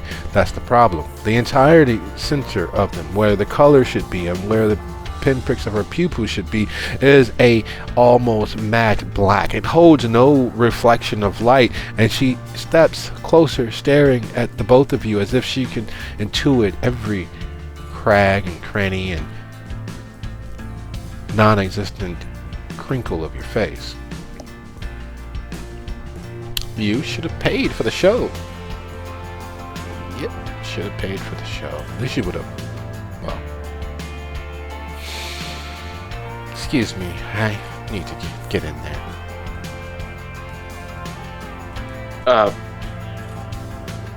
Maddie Oh. will step to the side, just kind of eyeballing her eyeballs a little bit.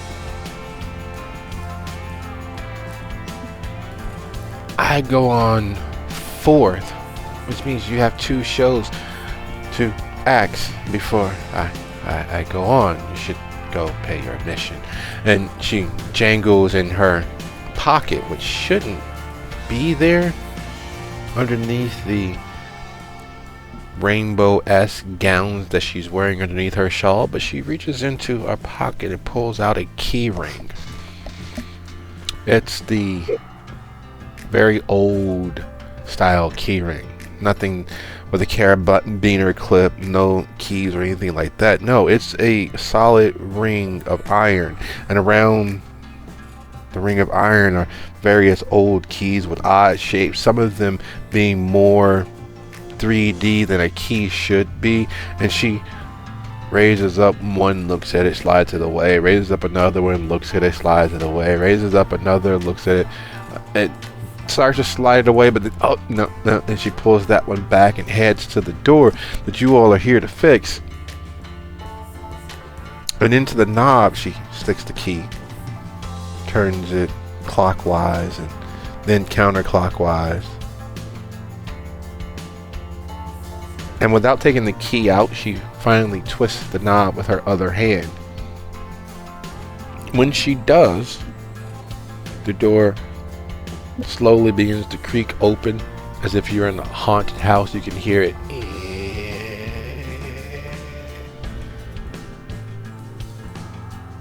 And only once it's completely open does she take the key straight out, not turning it back to where it began, but just takes it right out and steps through. You can hear her heeled shoes on a wooden floor, and you're sure that the space when you opened that door was bathed in that orange flame-like light. But when she does so, it's dark and shadowy. It has the hint of something blue glowing in the distance. She takes the key out and closes the door slowly behind her. But you're sure in that brief glimpse that the room that she walked into was not the room that was behind that door just a second ago.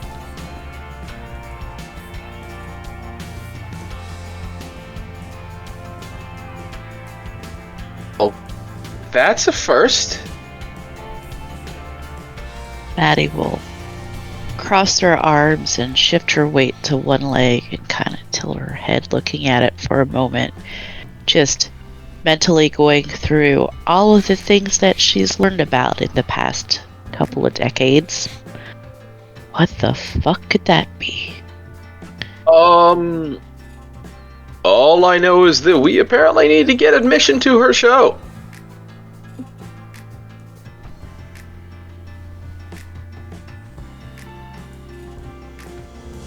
And, figure out what the fuck she is.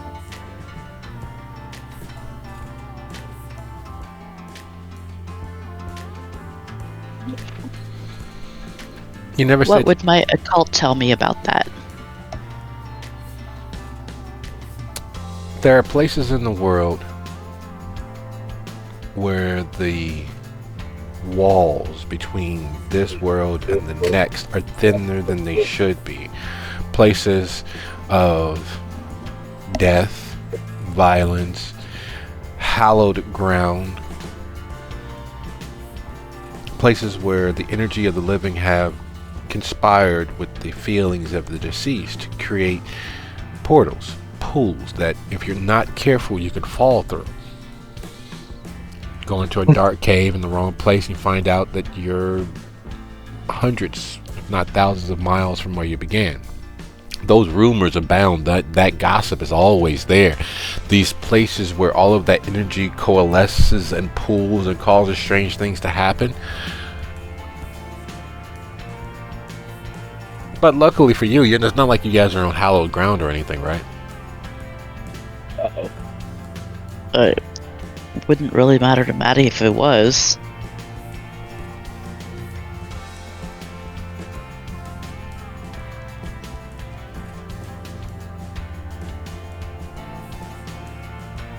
Alright, well, I guess while we're waiting for the tools, I'm gonna pop off and see if I can't find the admissions booth. Curiosity's a damned thing for me, unfortunately. That's all good. Grab two. Grab 2 tickets. Will do. Be back soon. Alright. And I'll just pop away to try and find an admissions booth. Okay, so you start walking around the tent or move further away from the tent to try to find a standalone kiosk of sorts. I believe I'd be much better served looking around the tent, because while there might be a standalone kiosk relatively close to the entranceway or something like that, kind of advertising it, there is no reason why there shouldn't be somebody directly outside the tent attempting to solicit business. You are absolutely, in fact, correct. And as you step away, moving around the front of the freak show tent, because that is, in fact, what this tent is, the person standing there is a distraction of the most intriguing sort for you. She's only about 5'1", 120, 130 pounds. Her blonde hair is hanging in crinkly, wavy, semi-curly strands all about her head. It looks like a permed lion's mane as you get close. And you know, in the olden days, tattoos were a sign of outsider status. You know, soldiers, those in the Navy, bikers, violent sorts, those people that are on the fringe of modern acceptable society had tattoos. That's not the case now, so you never grew up with that instinctual revulsion of such things, that instinctual fear that inspired, that xenophobia that's there, the difference that would cause. But as you approach, being a lover of art, a certain instinctual enjoyment of aesthetic beauty in all of its wide variety, your senses, while not heightened because you didn't push them to their limit any longer, are still more aware than they should be, because you watch as the snake that starts at her fist and works its way around and up her forearm all the way up moves. And not some trick of the light where she flexes and it seems to move. No, you're pretty sure that those scales coiled and the snake moved. Because as you look at her arm again, as you get closer, you realize that there's no snake there. There's a ivy row of hedges going around her arm. There's tigers mixed into this wild savage garden that takes the place of the entirety of her left arm, starting from her fingertips as the roots of a tree, with this vine working around it, with various animals mixed in throughout that wildness. The tattoos cover both the inside and the outside of her arm, so you initially just see the back of it, her tricep area, and down her forearm, her elbow. There is not one square centimeter of skin that is not in fact tattooed as part of that image. It's as you get closer, you realize that the snake that you thought you saw on her arm is actually coiled around her neck and up through the back of her hair. And as you look at the arm again, you realize that the tiger that you thought was near the deltoid is actually on the forearm. The birds that you saw taking off through that hedgerow, at least you thought those were birds. It turns out that those, what you thought were birds, were just large ants, and then the bird you did see was closer to her knuckles.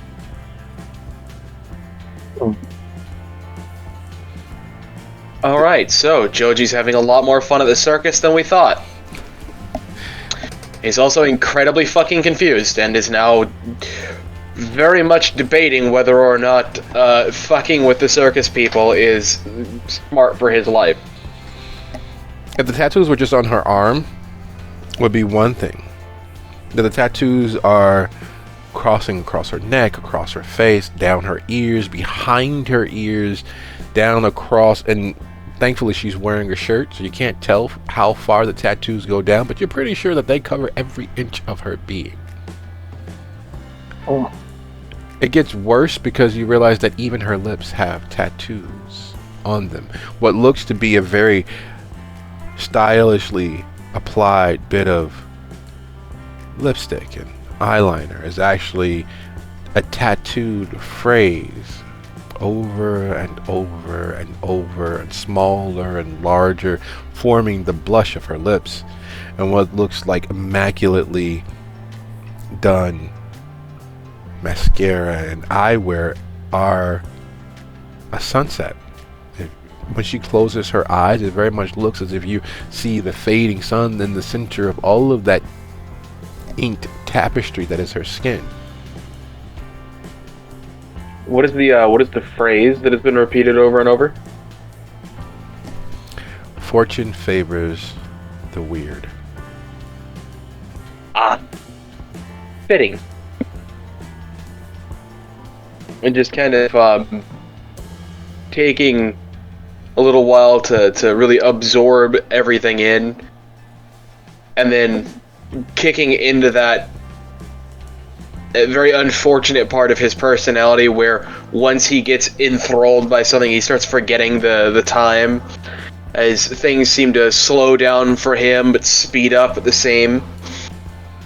What should have been like 15 seconds of looking turns into 30, turns into a minute and a half.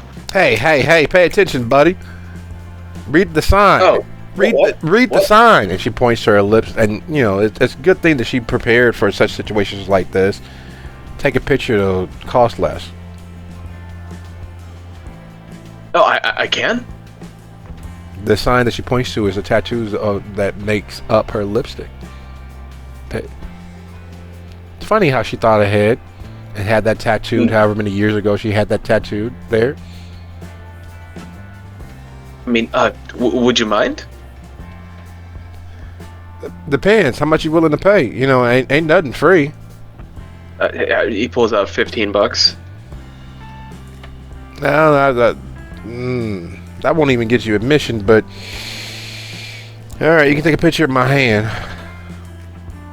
Thank you. He pulls out a small kind of, the projector cameras where it's real flat until you click on the power button, then the lens extends out.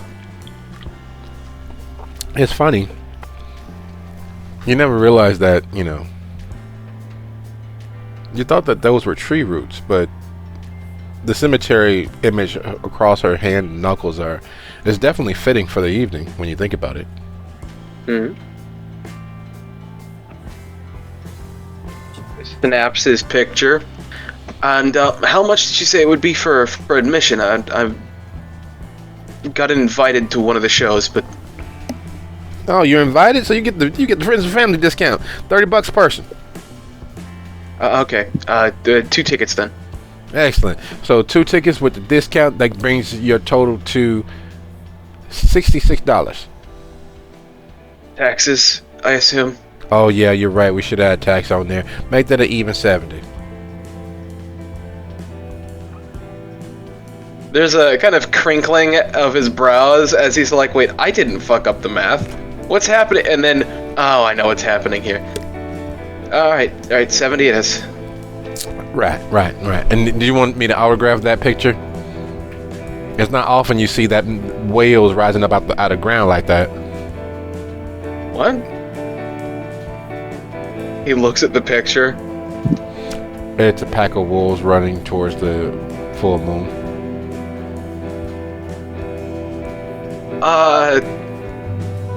Thank you very much, but I I don't think that my wallet would survive much more in the way of autographs.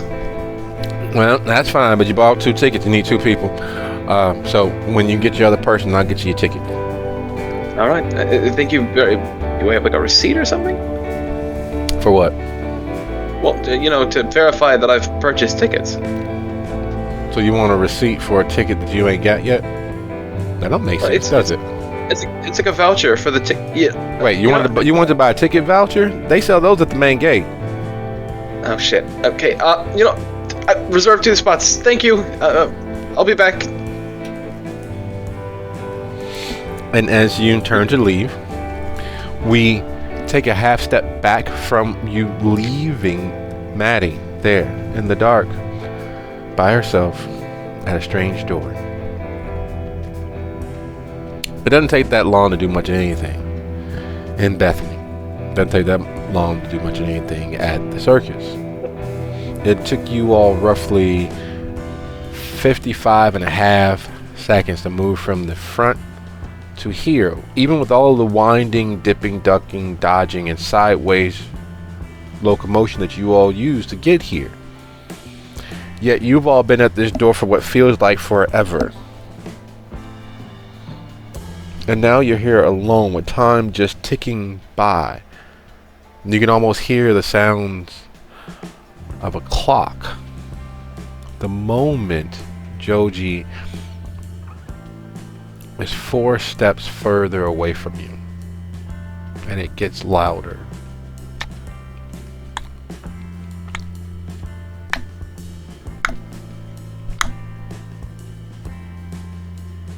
Well, she will just do her best to ignore it. Excellent. Would you be so kind to go ahead and roll your composure and your willpower? Composure plus willpower, you mean? Yes. Okay. Just wanted to make sure I heard that right.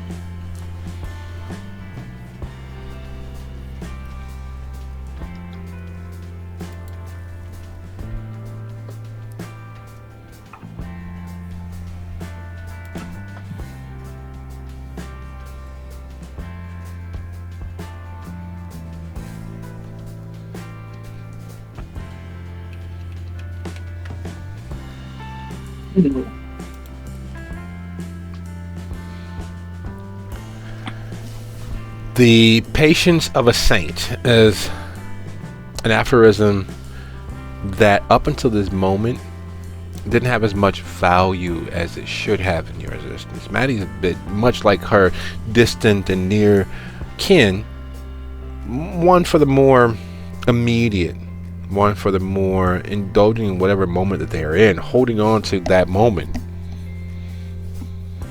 Yet the sound of the clock is very much akin to the siren's call. You don't hear your name, but there is a pull, a draw, an ineffable gravity towards wherever that sound is coming from. And you've almost pinpointed exactly where it's coming from, but the moment that you look in that direction, it's coming from further to the left. And then you just move your gaze a little bit to the left to see if you can pinpoint where is it coming from, and now it's further to your right. It doesn't take that long, especially with his long legs and the fact that no one's going to impede his path. You should have had your tools by now. And that incessant clock ticking, calling your name. Because you realize that the clock the ticks have sped up and then began to slow down. They're off because it should be 1 second. Now it's 1.25 of a second, 1.3 of a second, 1.5, 2 full seconds between ticks. That doesn't make sense. Now it's back to a third of a second between ticks. So it's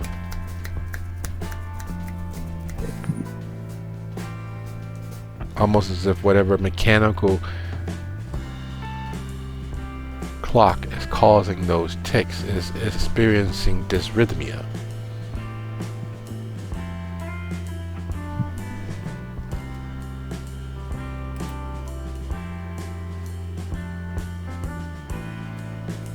She is just going to plop herself down on the ground and just wait, because she can't really do anything without tools.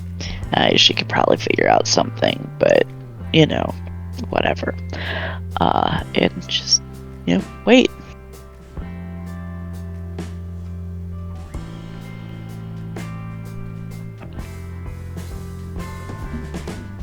Settling in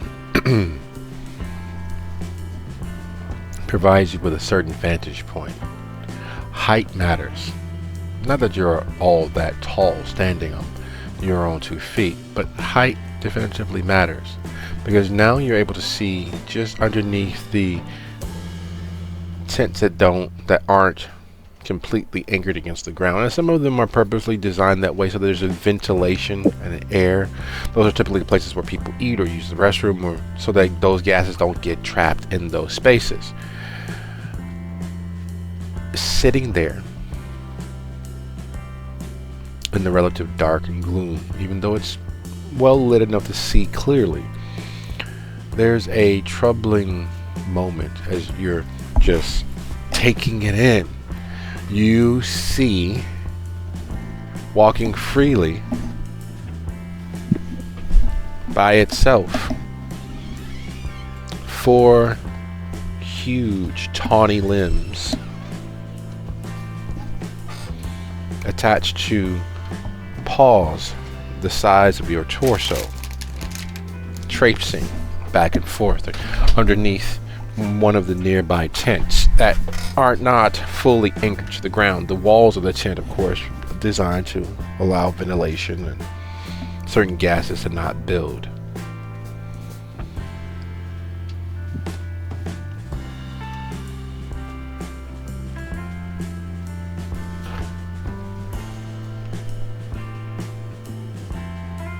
It's something interesting to watch, at least, so she will just watch it pace back and forth. It moves from that tent, the paws moving off into the darkness, and you can hear those padded paws growing closer, just to your.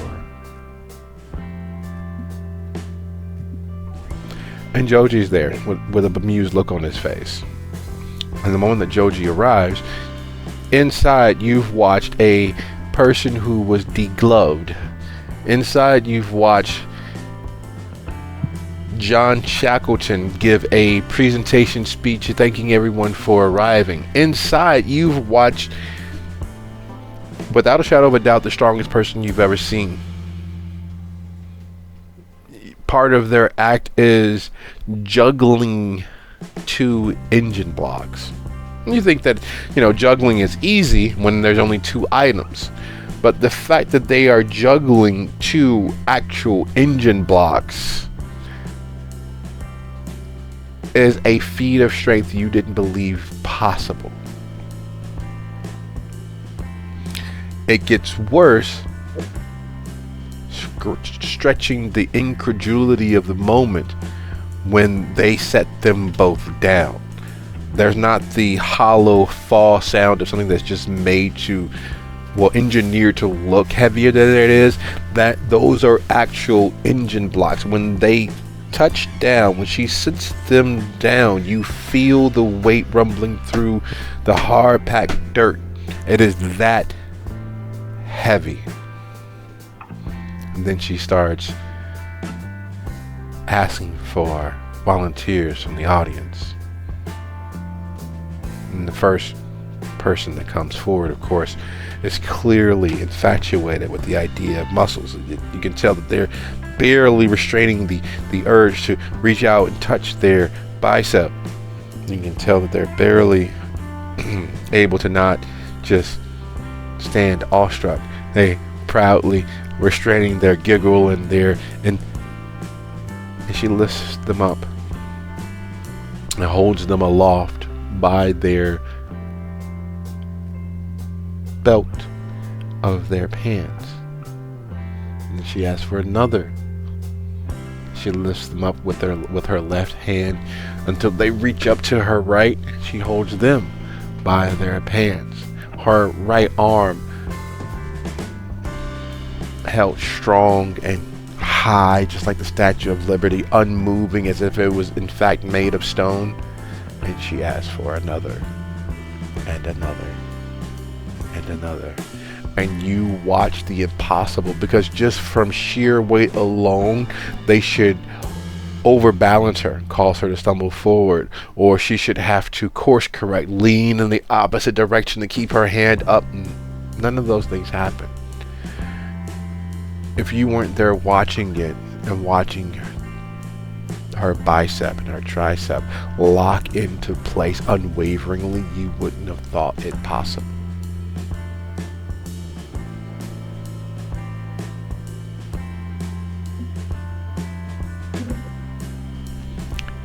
So, do I finally spot my wayward companion amidst this execution of skill? Well, that was Lita inside.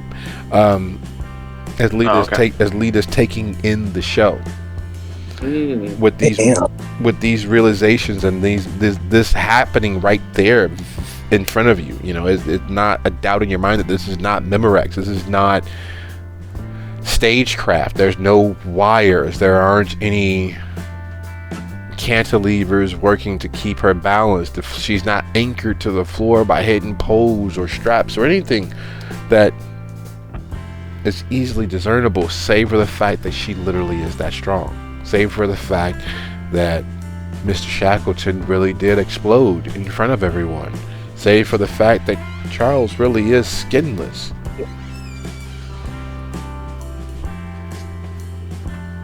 Does my occult give me any clues to what type of creatures these people are?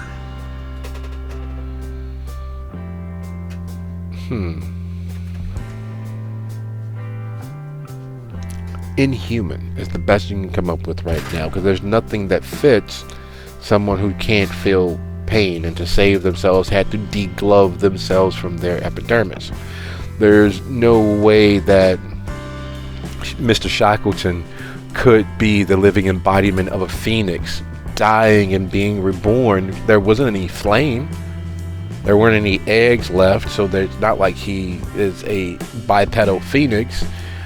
There's no living person that's been as strong as she seems to be in years, and she's not expressing or showing any signs of gigantism. Yet her strength is undeniable. There doesn't seem to be any blood being taken. She doesn't seem to be the sort to have drunken deeply of a mass of humans and tapped into the beast. You're not picking up any signs of vampirism. She's not hairy like you've heard the lupines actually are.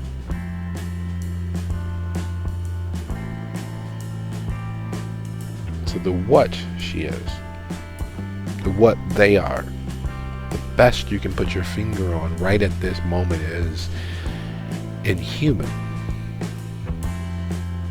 You've heard of, the myths of gods taking human flesh to live amongst mortals.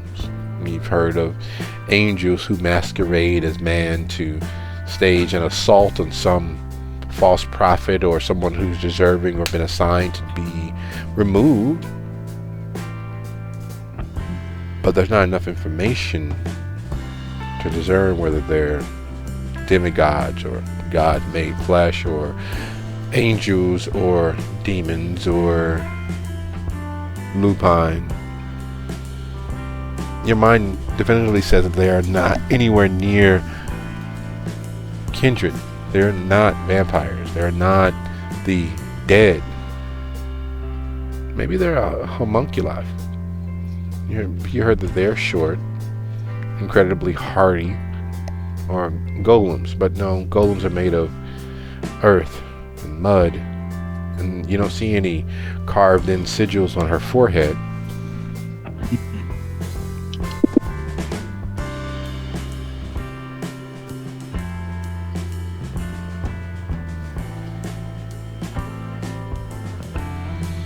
So as you're attempting to study them and discern their mode of origination, is there anything else Lita is doing? I think she's focusing on what's before her, trying to see if any of these guys give themselves away in some way. Some kind of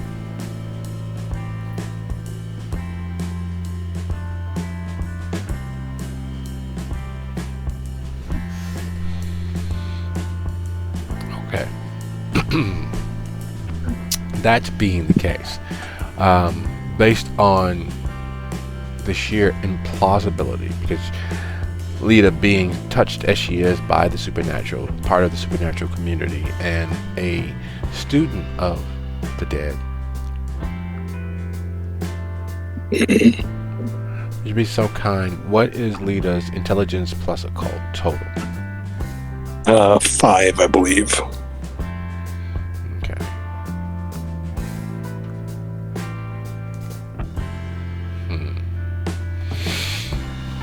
That is high enough to have an inkling that they're inhuman, but she already knows that. With that being the case and being established, looking for some telltale sign that points in a direction is frustratingly just beyond your reach. They're not pointing in any specific direction, except for nothing that they are doing should be possible. Yet there's nothing that is impossible, which means improbable is the best way to describe it. And improbable does not mean all that much. There's a whole wide world of improbabilities happening every single solitary moment of the night. And while the initial fear of the audience, the initial responses to that opening act are still present, people are warming up to these feats of strength. It's almost as if the closer they get to her, the more enamored they get with the idea of the muscle mommy that she is.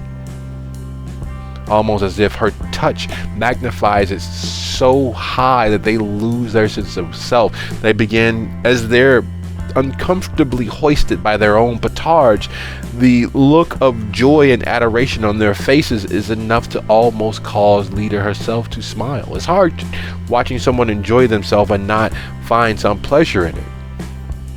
for a brief flickering second, looking at those enraptured faces, it is hard for Lita to see them as what they are: food, sustenance.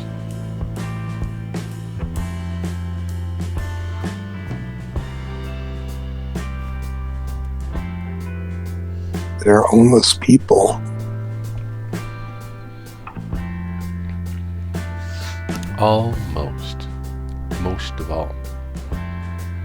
And as the number of persons being held finally reaches the limit of what is acceptable within the realm of possibility, she sits them down gently as if they are the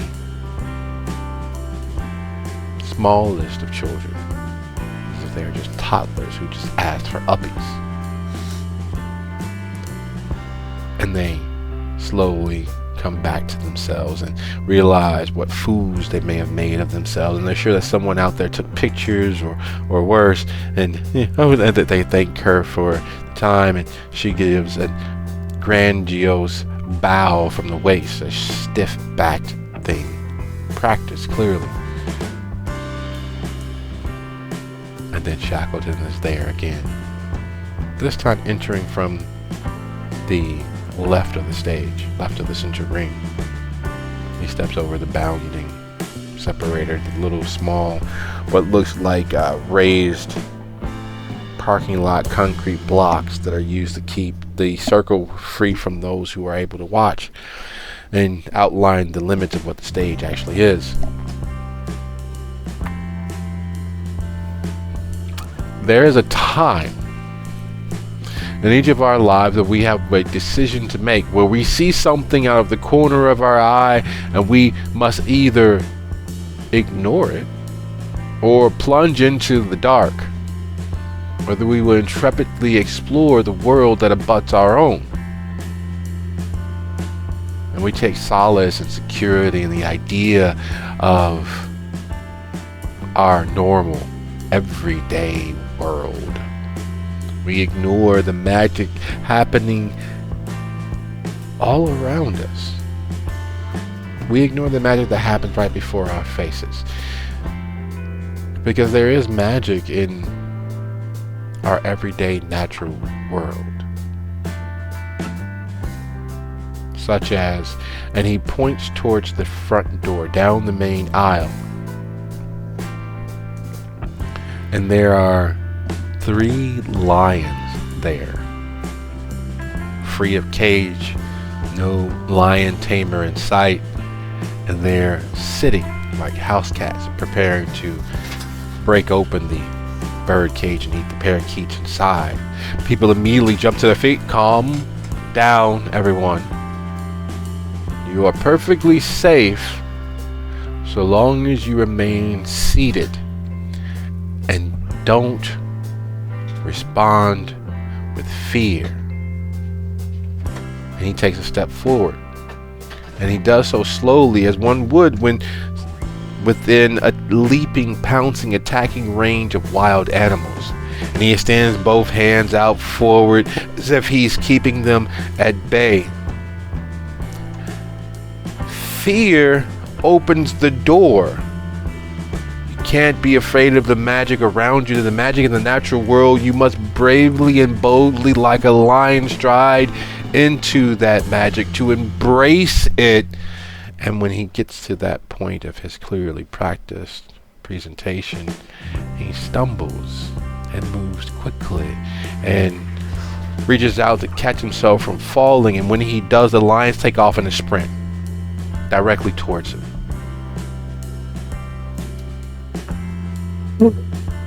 What follows has everyone screaming and up in arms, and watching lions eat a person alive is not for the faint of heart.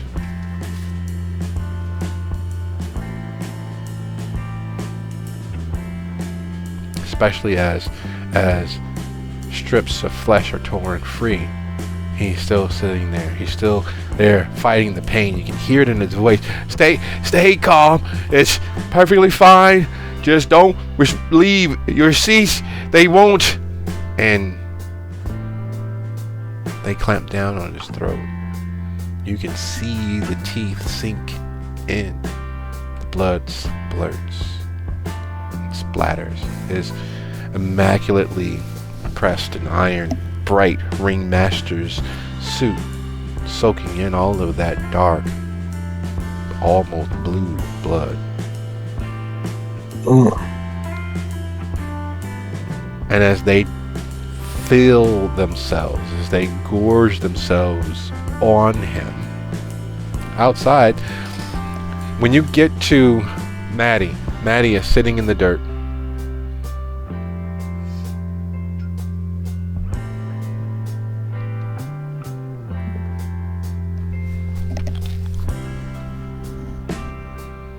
Just casually waiting.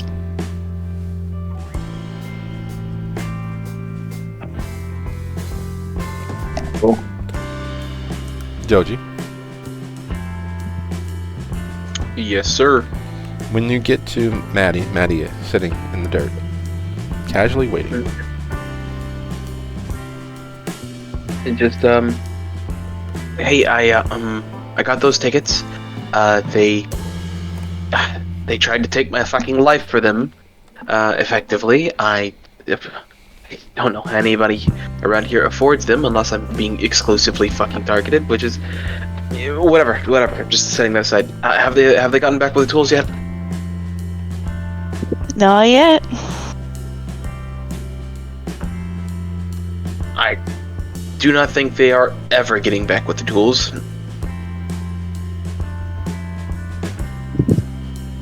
I'm pretty sure they might have gotten distracted. No offense, but full offense, they're kind of like dogs. She will hold her hands up like she's asking for help to get up, even though she probably doesn't need it. We'll help her up.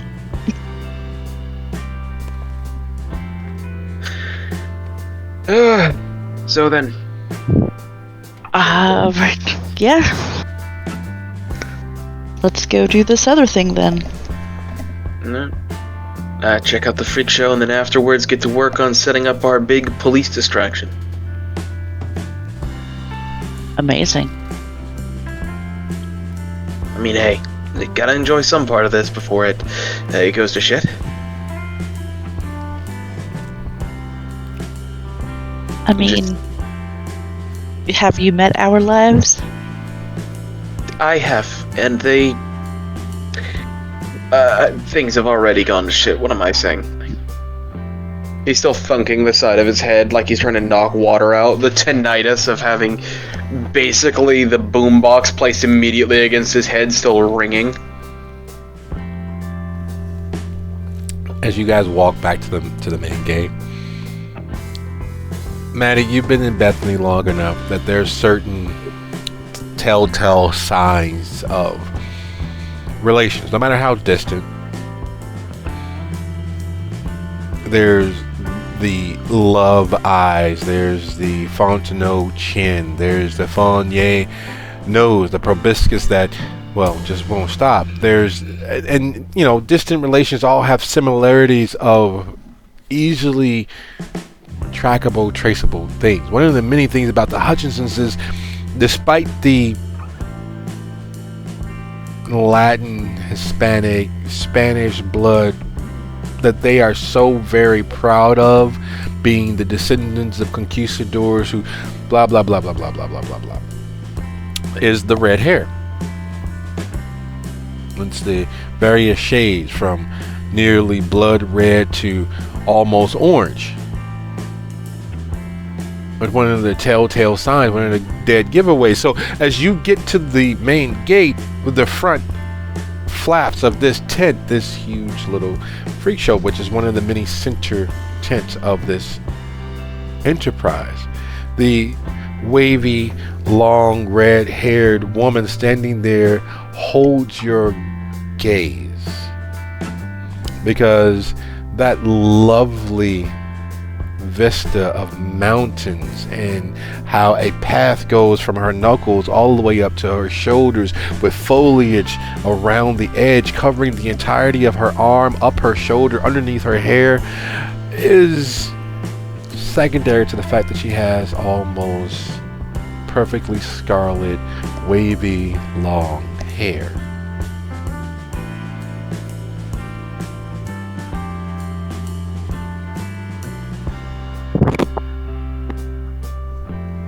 Oh, fun. She will laugh as she walks up with the Choji. It's like, another cousin. What? It's the hair, honey. Oh, yeah. Yeah, I get a lot of comments about my hair. Most people like my tattoos more. And Joji is sure that when he was here, there was a tattoo of a pack of wolves on her hand. Yet it's a mountain trail, a veritable yellow brick gold road running up the mountain path from her knuckles all the way up to her shoulders. Her right arm, however, is filled with, a cemetery in the middle of a forest. The tattoo that was across her chest is, well, you weren't completely sure what those were, but you're sure that they were not a vista looking into the Grand Canyon, nor the fact that there was, Jason Voorhees there on her neck. You thought that And the site of the image that I took, I assume it is drastically changed. Do you actually pull out the photo? Oh yeah, no, 100%.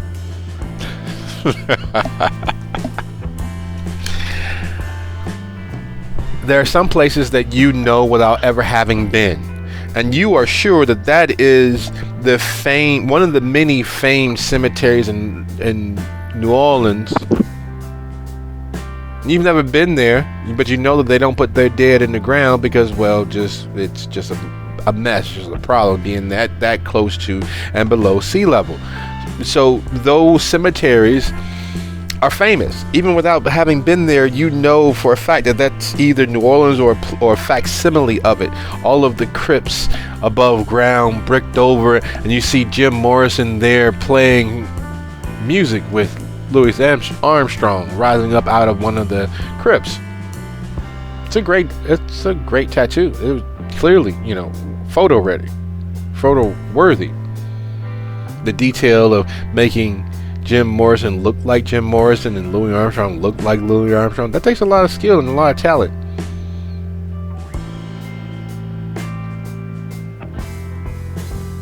Oh, this is so fucking weird. He just kind of mutters under his breath as they approach, and very quickly kind of stuffs the image, the photo back into his pocket before addressing him, like, so this is my second. Your second what? For the tickets I purchased. What tickets? Can I have your ticket? I'll tear them for you. I really, really don't want to go through that song and dance. What song and dance? You want to go inside? It's a great show. And she pauses and looks back past her, and then she lets the tent flap down so no one can see inside. It's a great show. I mean, and you all hear the. I'm certain it. Maddie, would you handle this? Oh, you gonna let your missus pay for you? That's perfectly fine. I did, like you say, keep my eye out for you, and yeah, they're pretty much well into it now. You don't want to miss too much more. It is a humdinger of a show, I can tell you. So you all want to go in? I'll give you group rate, 20 a person just to get in. Normally we charge 40. That sounds quite reasonable. And she will glance over at Joji. So, what exactly was this song and dance you're talking about? He said he had a friend that he wanted to get inside, and well, I said, come on in. It's a good show.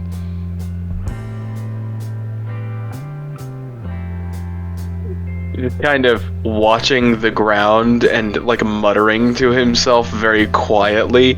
Maddie can probably hear it, and it's a very, very swift, very short repetition of "Don't do it, don't do it, don't do it, don't do it," as he's just trying to keep a hold of himself. Aw, honey, I appreciate the group rate, but what about friends and family on top of it? Because, I mean, we got the hair. Clearly you're related somehow. I'm sure we are. Tossing a wink. We all came from Adam and Eve somewhere down the line. So, of course, the whole entirety of humanity is just one incestuous cesspool of interrelated relations stretching back to the very beginning. Don't you think? Ain't that the truth? Have you met the Hutchinsons? That's in character. As she mentions incestuous nature and the Hutchinsons, he just stops in his spiral and just goes. While you're talking and working at convincing, taking it that you're to use persuasion, right? No, not really. She's just trying to be a little amusing because this is not her wheelhouse whatsoever. like she got the muscle and she got a brain. The social skills totally escaped her line. Oh, absolutely. You brought the two socially impaired individuals to this hustler. Well, hell. You're right. We should probably... you know what? I will... So instead of it being a grand total of, for the two of you all getting inside, instead of it being 47 with tax, let's make it an even 42, and we don't worry about Uncle Sam getting his cut. I knew I liked you. Pay the girl. Kind of looks up from the ground ever so slowly towards Maddie, and just without breaking eye contact pulls out the wallet, pulls 2 20s and 2 1s, and just shakingly offers it to the fucking thief. Excellent. And do you all have your wristband? Just make sure you guys are old enough.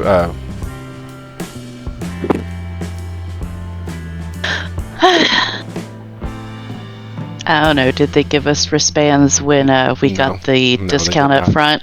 No, they did not.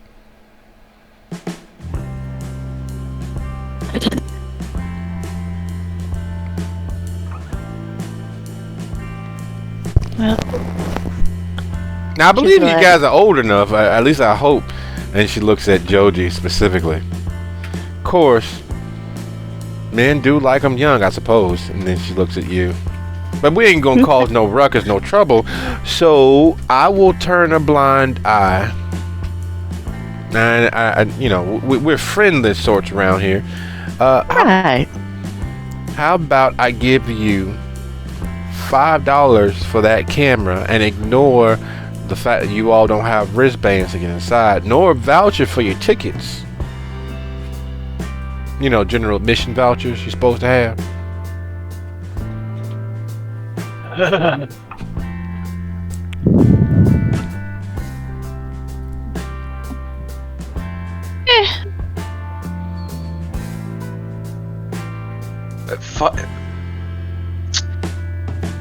$5 for my camera?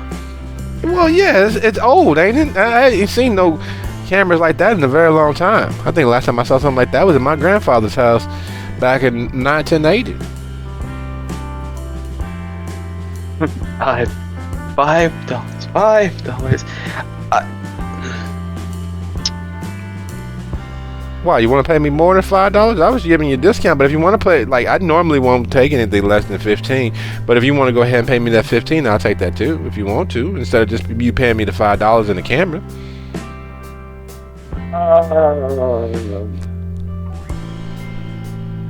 I'm sorry, sweetheart. You're not getting the camera.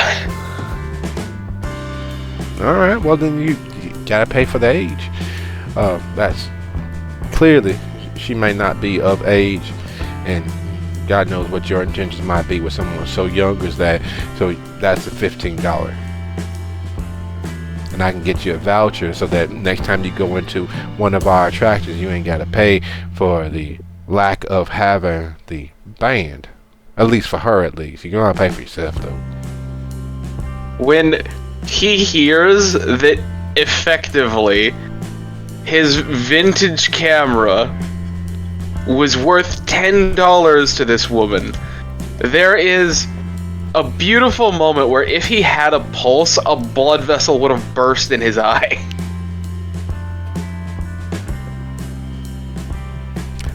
Before he 5, 10, 15 and just offers it up.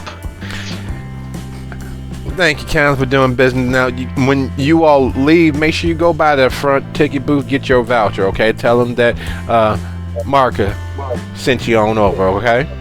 And she raises a tent flap. Come on in, welcome in. I appreciate that, Marka. If you happen to see Lorbert come through, let him know we're in here. He asked us to go fix a door, but he's been gone for like an hour now. Oh, they do that. I'm taking it. He's one of the tall fellers that. Yeah, one of the red-haired trio. That is, I understand. I suspect as much with them. I told Mr. Shackleton, you can't trust nobody with red hair. And she smooths her hair back, and it's auburn, a deep, rich, almost chestnut auburn. Maddie'll twirl her ponytail that's all nice and red. Like, I know what you mean. Men folks, honey, men folks. You know how men are always trying to get over. Can't trust none of them. And she looks at Joji and back to you. Y'all better go on and get in there now. I think the strong woman's almost done. I remember the name Marka for later, but I'm pretty sure that her fucking name will change, and none of that will matter. It won't even matter because there's just a bunch of circus people. They'll be out of town next week. It'll be fine. It'll be fine. Now, Johnny boy, you need to calm down. Hi. I need a snack. And, We'll get you some popcorn. and therein lies the problem. As you all step past her, the lovely tattooed blonde woman holding the flap open for you all are hit with the thick, rich, copper-tanged iron scent of blood.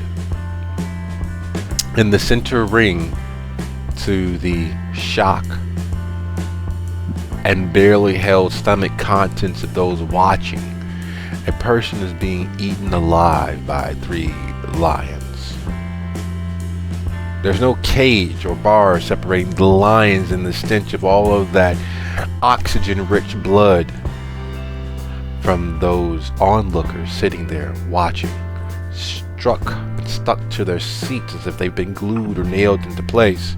The palpitations people are having are clear and obvious because they're not sure, and they're hoping that what they're seeing is in fact not real, but they are trusting their sense because there is something indescribably pungent about the scent of human offal. Once the stomach is burst open, once the intestines are exposed to air, that is a stench and a scent that you cannot ever forget. It's not quite as crystal clear in the mind as, burning human flesh, because that still smells vaguely of pork chops. But this is something else entirely. The just unmitigated rightness of that scent. And people sitting in their seats afraid to move. You watch as you're guessing somewhere in their mid 30s, maybe early 40s, woman is literally breathing through her mouth, tears streaking her cheeks, unable to scream, even though you can tell that whatever voice is in her head has not stopped screaming in a very long time. She's wide-eyed and focused as one of the lions munches down on a eyeball, as if it was a sticky rice ball, and there's a squelch and a pop.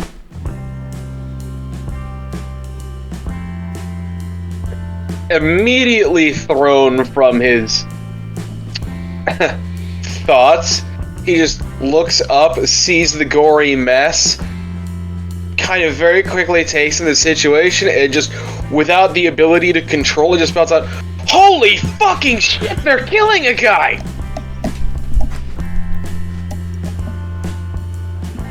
Maddie will lean over, like, I mean, I'm just glad I don't have to breathe. And Lita, being there in the front row, there's something indescribably beautiful about all of that musculature, all of that power that these lions display. They're clearly hungry because lions are, well, despite the image of them being these regal, noble things, they are opportunistic. And when they feed or when they hunt, they take all the soft organs first. But they're munching through bone and eating parts of the skull and munching down on the eyes, and being this close, literally in the front row as this is happening. It is a lesson in the savage beauty of the natural world. And there's the weight of something else hanging over the crowd. It's more than fear holding your fellow audience members in their seat. There aren't any bars. There's no cage between you and the lions that march past the audience to gourmandize Shackleton right in front of you. And then you hear Joji's voice from the back of the gathered space. Now here's the question for Joji and Maddie. Having just entered, do you immediately try to find a seat near at hand, or are you all standing there before the flap leading out into the world?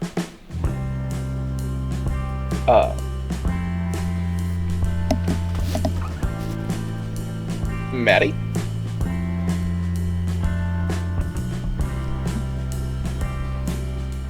I think he's probably just hanging back. Yeah, given the outburst I had of Joji, it really do be feeling like a walked in the flap, saw what just happened, and is like, holy fucking shit. Excellent. Lita, having heard that and watching this happen, knowing the precautions and the advisory given, is there anything that you're attempting to do? I think I'll stay put. Just to stay safe and Yes. Yes, the operative word is being safe, because you all were admonished, you were told, you were advised, as long as you remain in your seat, you are perfectly...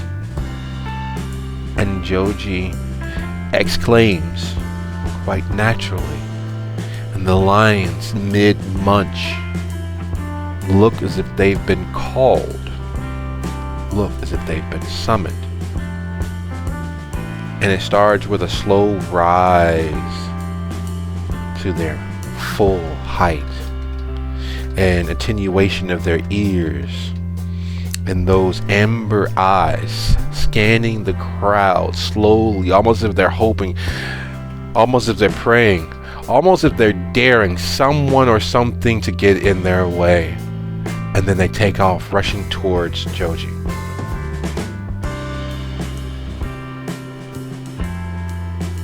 Oh, fuck. And on that note, thank you all for a lovely episode. Good night, everybody. Good night. Good night.